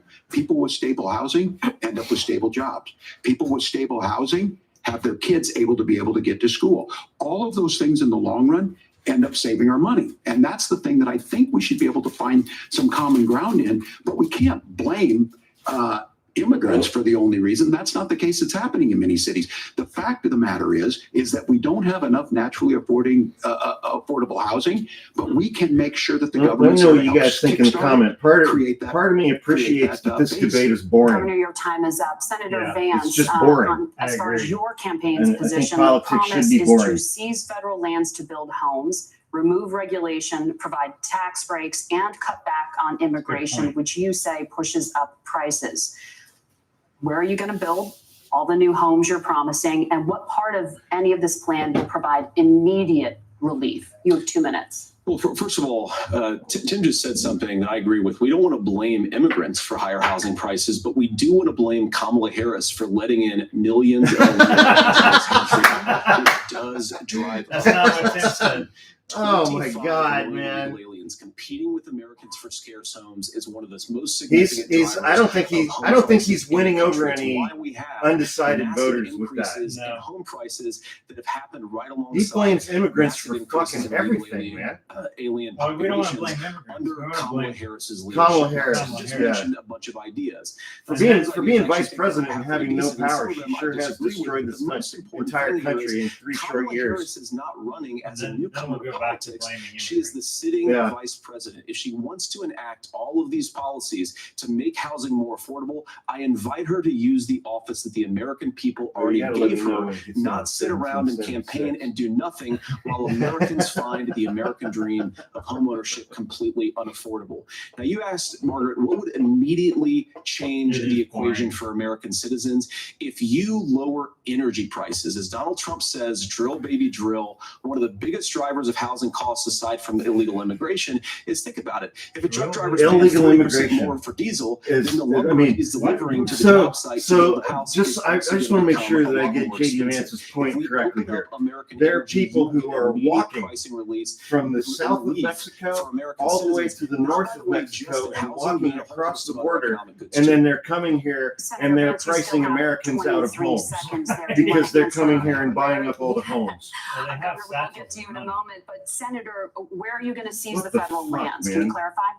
Well, what Donald Trump has said is we have a lot of federal lands that aren't being used for anything. They're not being used for national park. They're not being used. It's not over yet. There's 19 more minutes. A lot of housing. And I do think that we should be opening up building in this country. We have a lot of land that could be used. We have a lot of Americans that need homes. We should be kicking out illegal immigrants who are competing for those homes. And we should be building more homes for the American citizens who deserve to be here. Senator, your time is up.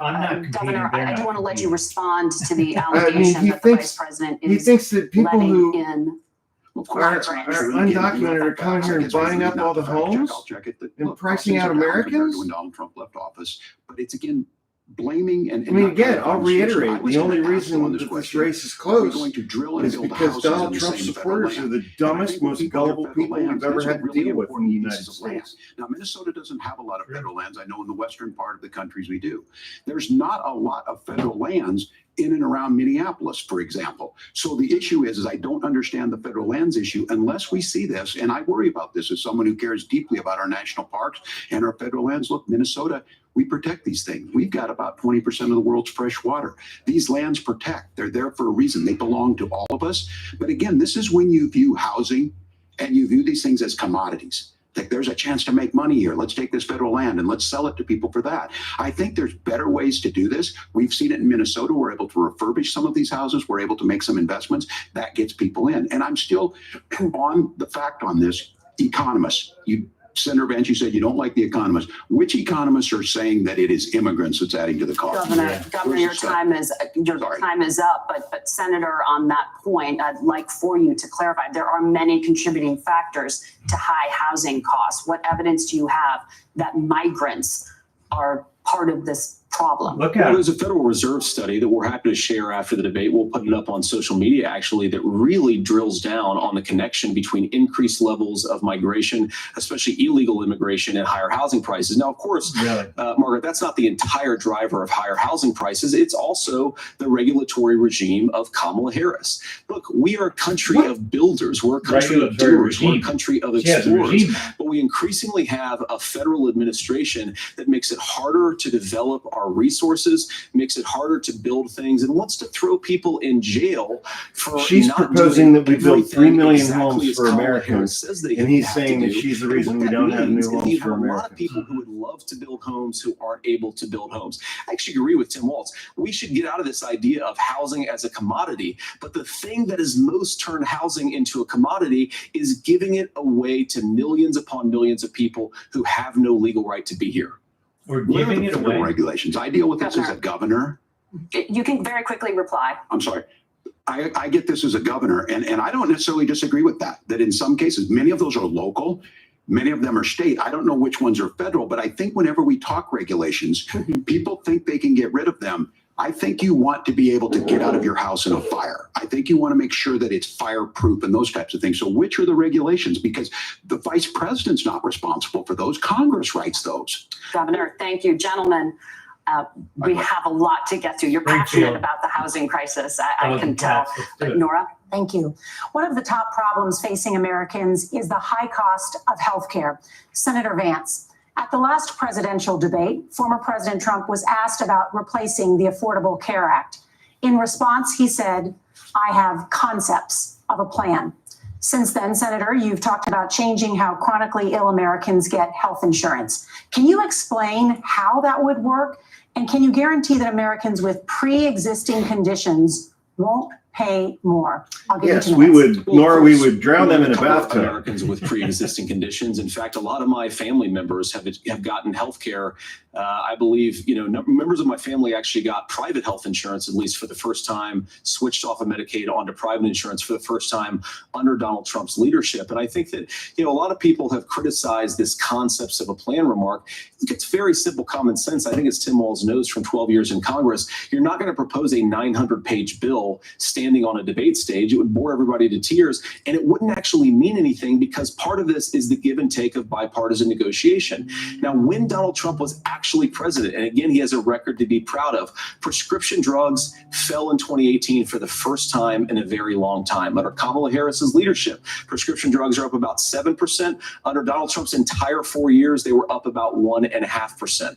He introduced pricing transparency. You think about healthcare, you go into a hospital, you try to buy something, and nobody knows what it actually costs. That price transparency will actually give American consumers a little bit more choice and will also drive down costs. And we talked about, the reinsurance regulations is what I was talking about. Look, Donald Trump has said that if we allow states to experiment a little bit on how to cover both the chronically ill, but the non-chronically ill, it's not just a plan. He actually implemented some of these regulations when he was president of the United States. And I think you can make a really good argument that it salvaged Obamacare, which was doing disastrously until Donald Trump came along.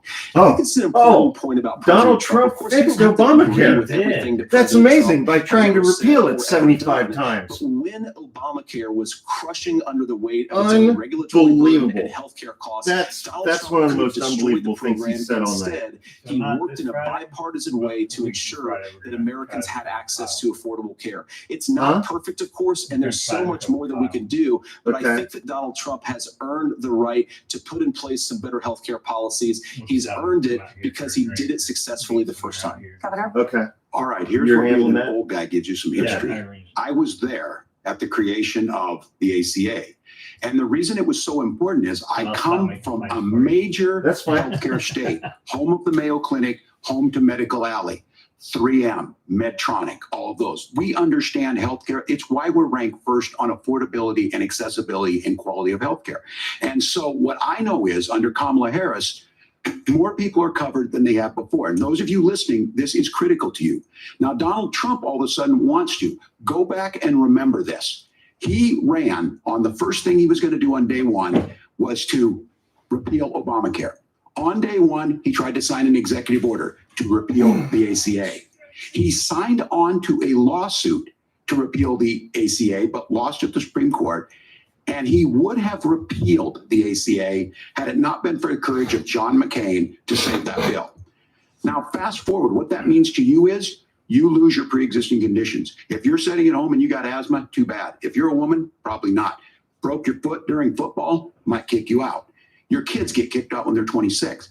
Kamala Harris negotiated drug prices for the first time with Medicare. We have Ursula, it's coming in 2 weeks. Come online, the most common ones that'll be there. But look, this issue, and when Donald Trump said, I've got a concept of a plan, it cracked me up as a fourth grade teacher because my kids 2 weeks. It's coming in 2 weeks. But what Senator Vance just explained might be worse than a concept because what he explained is pre-Obamacare. And I'll make this as simple as possible because I have done this for a long time.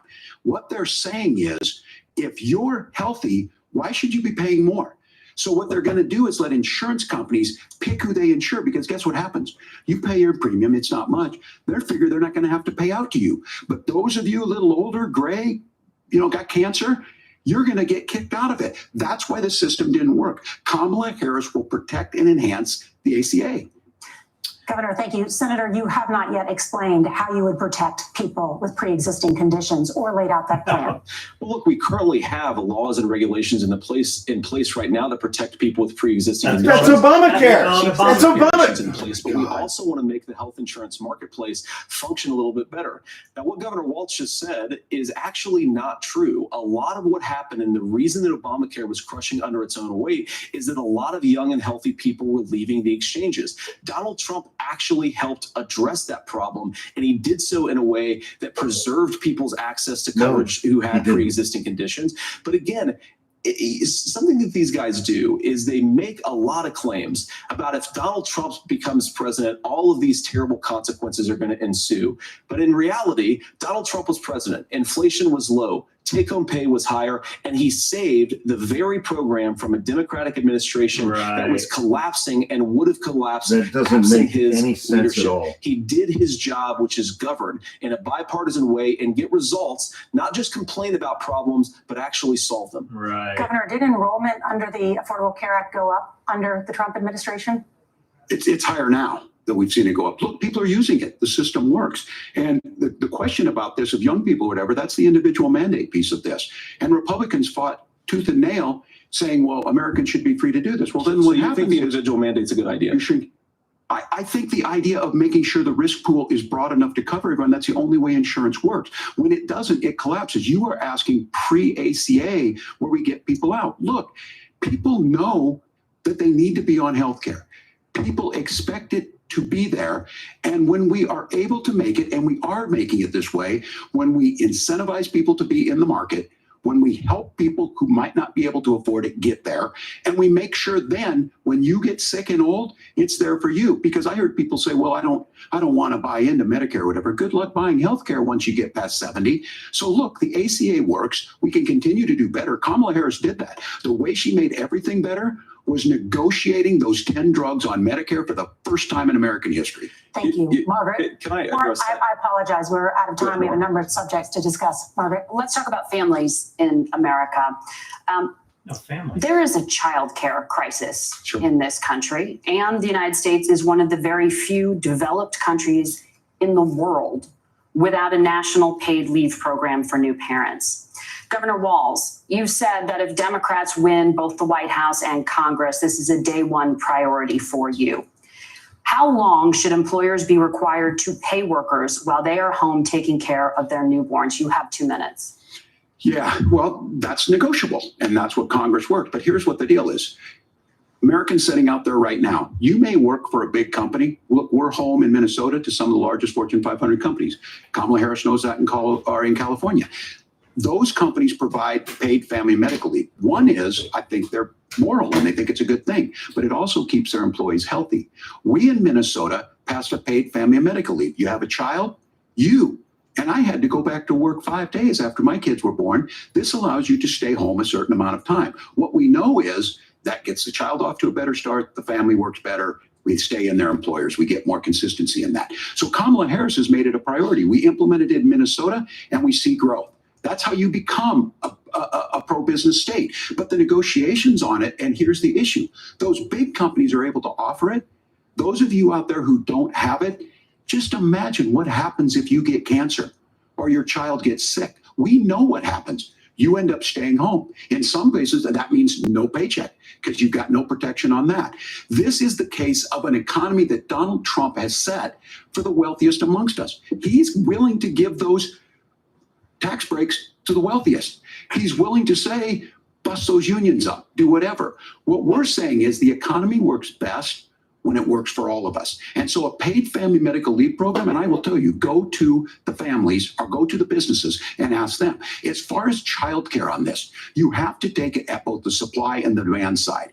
You can't expect the most important people in our lives to take either our children or our parents to get paid the least amount of money. And we have to make it easier for folks to be able to get into that business and then to make sure that folks are able to pay for that. We were able to do it in Minnesota, and I'm still telling you this. We were listed as the best state. We're still in crisis on this. A federal program of paid family medical leave and help with this will enhance our workforce, enhance our families, and make it easier to have the children that you want. Governor, your time is up. Senator, do you support a national paid leave program? And if so, for how long should employers be mandated to pay their employees while they are home taking care of their newborn? You have 2 minutes. Yeah, well, first of all, Margaret, a number of my Republican colleagues and some Democrats too have worked on this issue. And I think there is a bipartisan solution here because a lot of us care about this issue. I mean, look, I speak from this very personally because I'm married to a beautiful woman who is an incredible mother to our 3 beautiful kids, but is also a very, very brilliant corporate litigator. And I'm so proud of her. But being a working mom, even for somebody with all of the advantages of my wife, is extraordinarily difficult.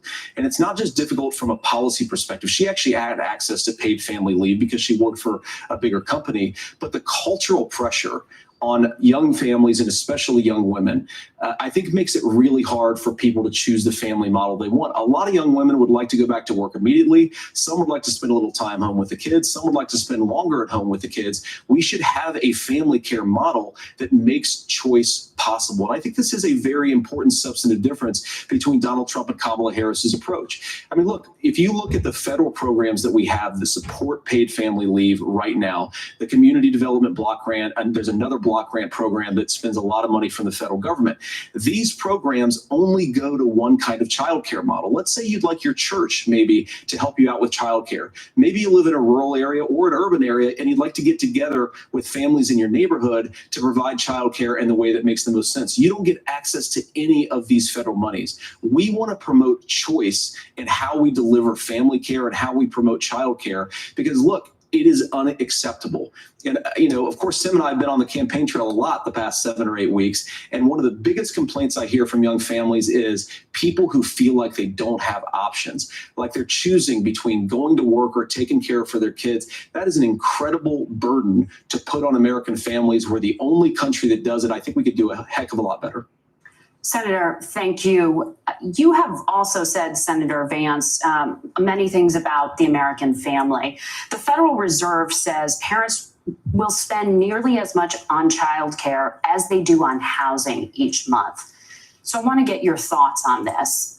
President Trump recently said, as much as childcare is talked about as being expensive, it's relatively speaking not very expensive compared to the kinds of numbers we'll be taking in. Is President Trump committed to the $5,000 per child tax credit that you have described? You have 1 minute.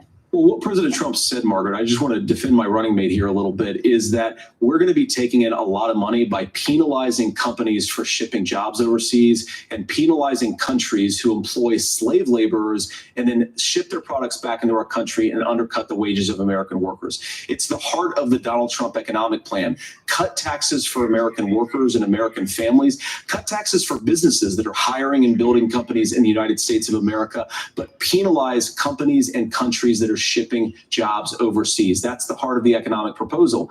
And I think what President Trump is saying is that when we bring in this additional revenue with higher economic growth, we're going to be able to provide paid family leave, childcare options that are viable and workable for a lot of American families.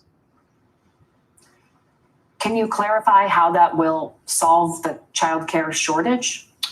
Well, because as Tim said, a lot of the child care shortages, we just don't have enough resources going into the multiple people who could be providing family care options. And we're going to have to, unfortunately, look, we're going to have to spend more money. We're going to have to induce more people to want to provide child care options for American families, because the reason it's so expensive right now is because you've got way too few people providing this very essential service. Thank you, Senator. Governor Walz, your ticket also has some child care tax credit proposals. Do you think Congress will agree to the $6,000 credit for newborns and $3,000 credit for children over the age of 6, as your campaign has promised? Is that realistic?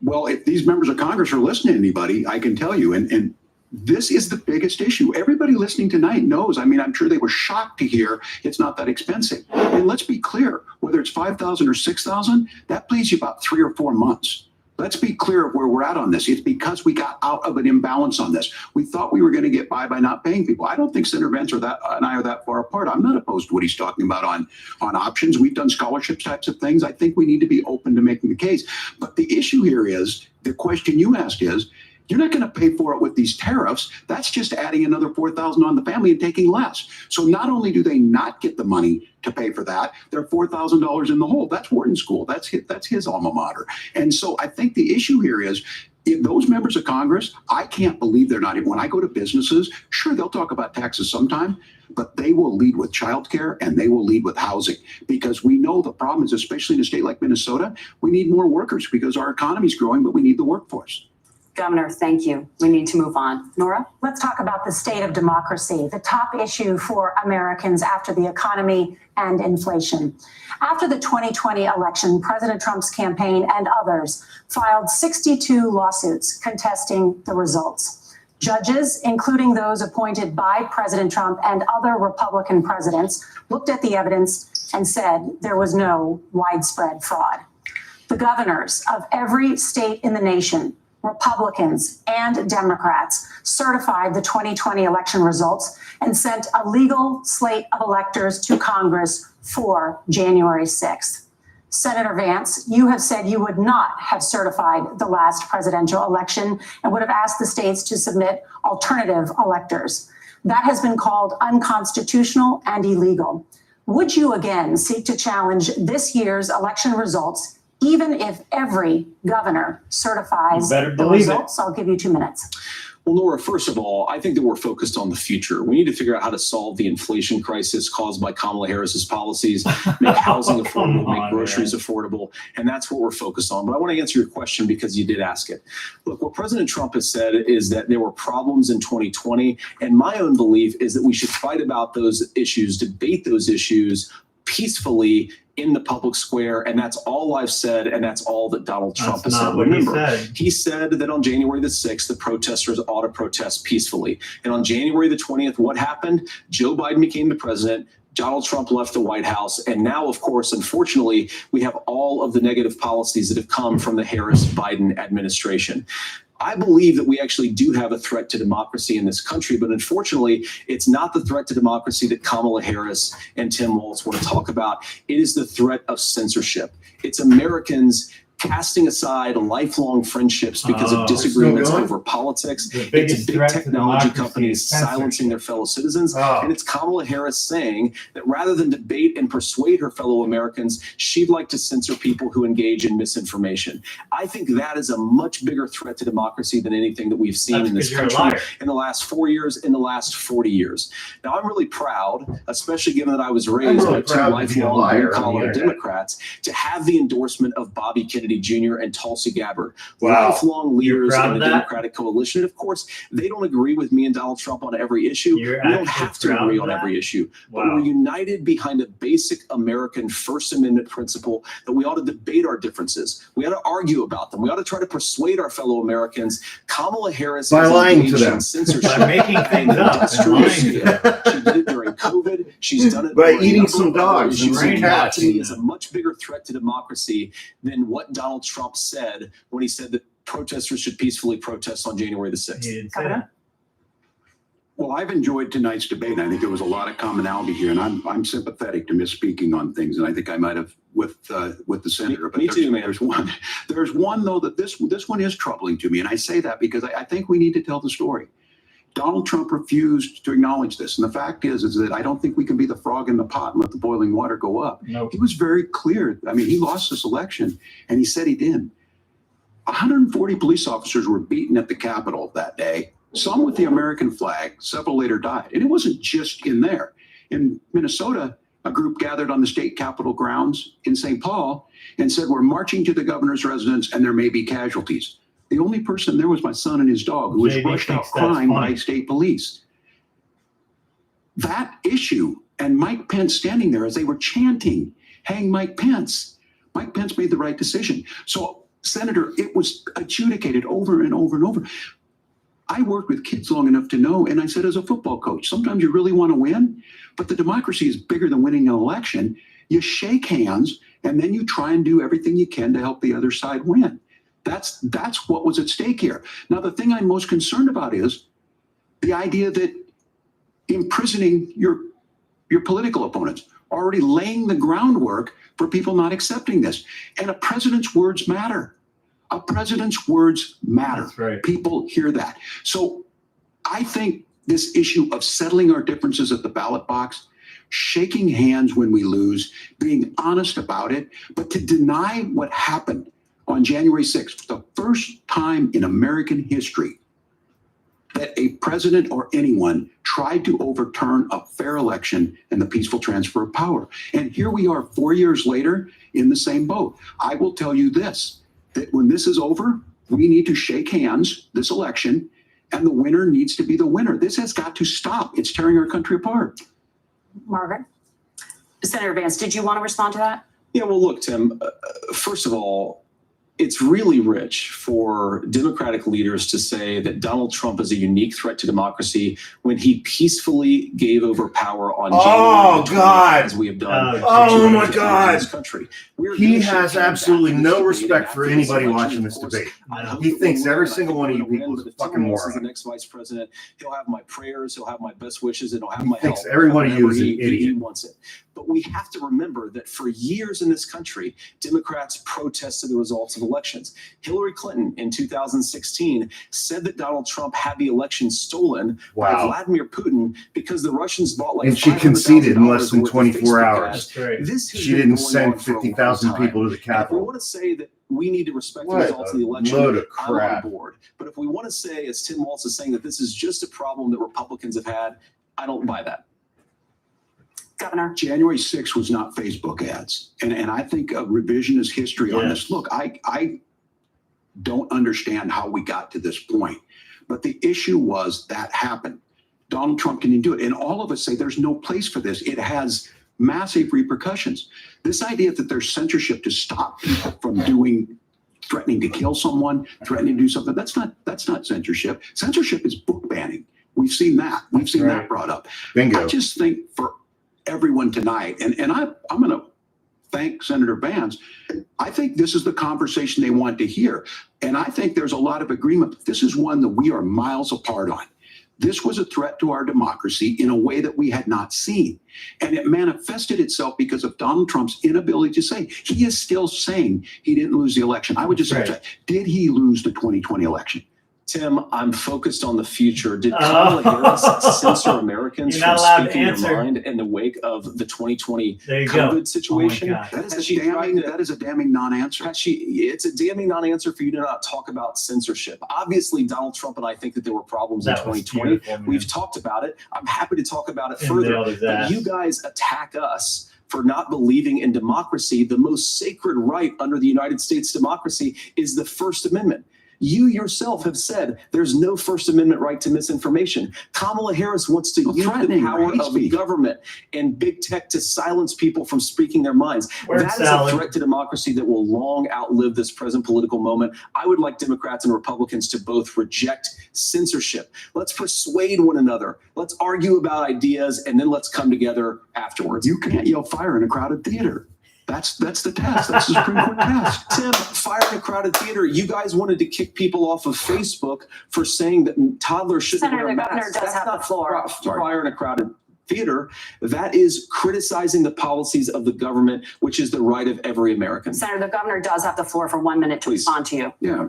Well, I don't run Facebook. What I do know is I see a candidate out there who refused, and now again, and this, I'm pretty shocked by this. He lost the election. This is not a debate. It's not anything anywhere other than in Donald Trump's world. Because look, when Mike Pence made that decision to certify that election, look at Vance. Look how fast he's blinking. He knows he's fucked. What I'm concerned about is, where is the firewall with Donald Trump? Where is the firewall if he knows he could do anything, including taking an election, and his vice president's not going to stand to it? That's what we're asking you, America. Will you stand up?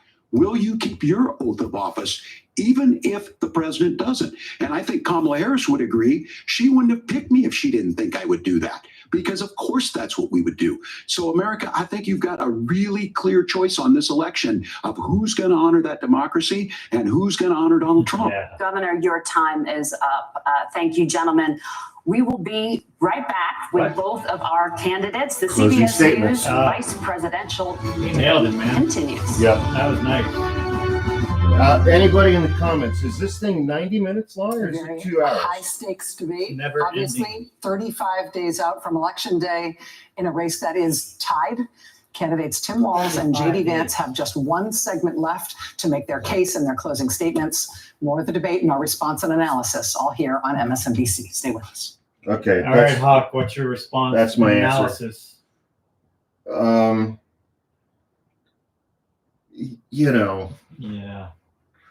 I mean, Trump supporters, we've all dealt with them on TikTok. We've all seen their videos on TikTok. They're fucking dumb and gullible and loud. Yeah, but Tim Walz just showed independents that J.D. Vance is still unwilling to say Yeah. that Donald Trump lost the election. And most Trump supporters aren't going to understand any of that. No. They won't understand it.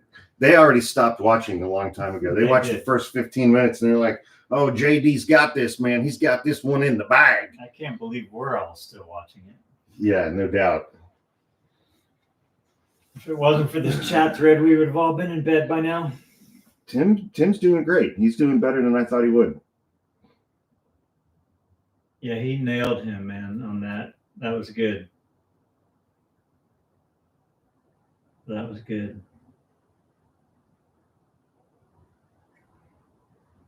I mean, if you're undecided right now, man, is anybody undecided? If you're undecided, you're a fool. If you're undecided, you're just an asshole. You're just a fool. I mean, come on.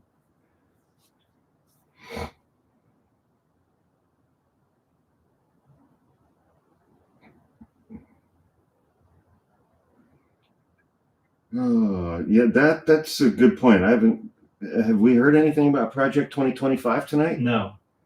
Somebody in the comments just raised that question. Yeah, we have not.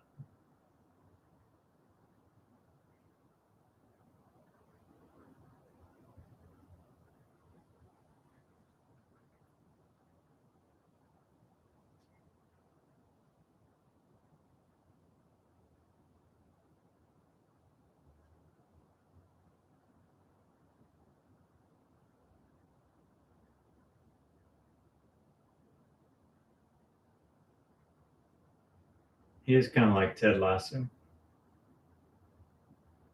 Tim? Yeah. I've never seen that show. Oh my God, it's great. I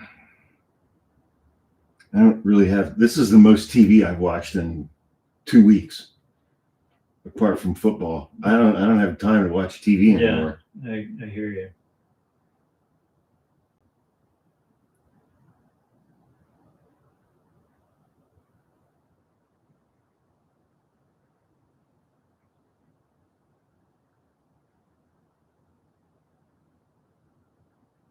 It's unbelievable to me that these moderators didn't nail him on the dogs and cats thing. I mean, come on. Well, so I missed the audio of it earlier, but when they did fact check him, the first thing he said, and there's crosstalk, is he was like, "The rules were you weren't going to fact check us." He said so that's going to be JD's viral moment from the night. Right. The rules were you guys weren't going to fact check us. Which, to say that out loud into a microphone when you're on camera, it's like it's the equivalent of saying the rules were I was going to get to lie as much as I want to, and you guys weren't going to do anything about it. You said I could make stuff up. JD Vance is a potato.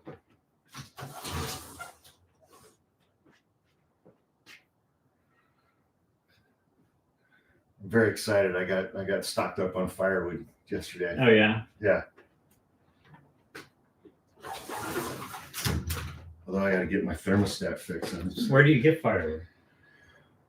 Ah, here we go. Safeway and the gas station. Final. I got to find like an actual source for it. Statement. Senator Vance won the virtual coin toss and elected to go last. So Governor Walz, you are first. You have 2 minutes. Virtual coin toss. Thank you, Senator Vance. Thank you to CBS News. And most importantly, fuck Donald Trump. Thank you to all of you. If you're showing up How great would that be? Miss Dancing with Our Stars, I appreciate it. But look, the support of the democracy matters. It matters that you're here. And I'm as surprised as anybody of this coalition that Kamala Harris has built, from Bernie Sanders to Dick Cheney to Taylor Swift, and a whole bunch of folks in between there. And they don't all agree on everything, but they are truly optimistic people. They believe in a positive future of this country and one where our politics can be better than it is.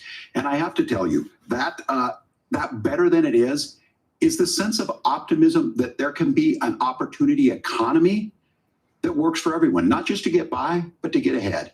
And the idea that freedom really means something, not the freedom of government to be in your bedroom or exam room, but the freedom for you to make choices about yourself. Now, I agree, we all Gretchen. know who Donald Trump is. He's told us, and as Maya Angelou said, believe him when he told you that. His first inaugural address talked about American carnage. And then he spent 4 years trying to maybe do that. Senator Vance tonight, made it clear he will stand with Donald Trump's agenda. He will continue to push down that road. Excuse me. Kamala Harris gives us a different option. Now, I'll have to tell you, I'm going to be careful about the quotes, but there's one that Senator Vance said that does resonate with me. He said, Donald Trump makes the people I care about afraid. A lot of America feels that way. We don't need to be afraid. Franklin Roosevelt was right. All we have to fear is fear itself. Kamala Harris is bringing us a new way forward. She's bringing us a politics of joy. She's bringing real solutions for the middle class, and she's centering you at the heart of that. All the while asking everyone, join this movement, make your voices heard. Let's look for a new day where everybody gets that opportunity and everybody gets a chance to thrive. I humbly ask for your vote on November 5th for Kamala Harris. Yeah. Governor Walz, thank you. Senator Vance, your closing statement. Well, I want to thank Governor Walz, you folks at CBS, and of course the American people for tuning in this evening. And one of the issues we didn't talk about was energy. And I remember when I was being raised by my grandmother, she didn't have enough money to turn on the heat energy a some nights lot because Ohio gets pretty cold at night. Like, because they talked a lot about energy. And I believe, as a person who wants to be your next vice president, that we are a rich and prosperous enough country where every American, whether they're rich or poor, ought to be able to turn on their heat in the middle of a cold winter night. That's gotten more difficult thanks to Kamala Harris's energy policies. They think he wants to curl up with Kamala Harris on a cold winter night. A nice meal for your family. I think that's what he just said. And turn the heat on. Harris's policies. I believe that whether you're rich or poor, you ought to be able to afford to buy a house. You ought to be able to live in safe neighborhoods. You ought to not have your communities flooded with fentanyl. And that too has gotten harder with Kamala because of Kamala Harris's policies. Here. Now, I've been in politics long enough to do what Kamala Harris does when she stands before the American people and says that on day one, she's going to work on all these challenges I just listed. She's been the vice president for 3.5 years. Day one was 1,400 days ago, and her policies have made these problems worse. Now, I believe that we have the most beautiful country in the world. I meet people on the campaign trail who can't afford food, but have the grace and generosity to ask me how I'm doing and to tell me they're praying for my family. What that has taught me is that we have the greatest country, the most beautiful country, the most incredible people anywhere in the world. But they're not going to be able to achieve their full dreams with the broken leadership that we have in Washington. They're not going to be able to live their American dream if we do the same thing that we've been doing for the last 3.5 years. We need change. We need a new direction. We need a president who has already done this once before and did it well. Please vote for Donald Trump. And whether you vote for me or vote for Tim Walz, I just want to say, I'm so proud to be doing this and I'm rooting for you. God bless you. Senator Vance, thank you. And Trump And thank you both for participating in the only vice presidential debate of this election cycle. I'm Margaret Brennan. And I'm Nora O'Donnell. And a reminder, there are just 35 days until Election Day. Please get out and vote. And for all of us here at CBS News, thank you and good night. There we go. All right. All right, everybody. Well, no, we're going straight to... See, look, those guys are hanging out, man. This debate wraps up at Tim and JD, they're hanging out in New York City. There come the wives. You see candidates there being joined by their wives, Usha Vance and Gwen Walz. A cordial debate between these two men. I wouldn't describe them as evenly matched because they are so different. So different in style. Look at how cordial they're being with each other. Very interested. Donald Trump doesn't have that capability. All of my colleagues here to get to all of the analysis that we're going to get to. I think the big picture takeaway from this is that one of these candidates is much slicker than the other. Knowing how much he much hates more immigrants. practiced, kind of professional debate style speaker, and the other candidate won. There was one bad moment for Tim Walz in this debate where he got mixed up and embarrassed in answering a question about exactly what month he had been in China in relation to the Tiananmen Square protest. So that's the first thing you're going to talk about. Guns, on January 6th, Rachel? On Obamacare, on the I'm economy, kind of on over blaming Rachel's everything on the shtick. border, back again on healthcare, on abortion, on every issue on substance.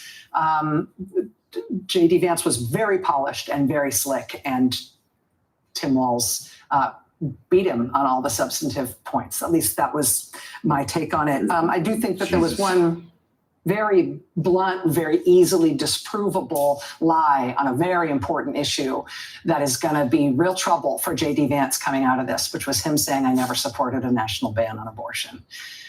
J.D. Vance is bluntly on the record and on tape saying, I want abortion to be illegal nationwide. His actual quote was, I certainly would like abortion to be illegal nationally. Saying I never supported a national abortion ban when that's out there is something you're never going to shake in your campaign, particularly when so much of the country is mobilized on this issue of reproductive rights, the first presidential election after the fall of Roe versus Wade. Say goodbye.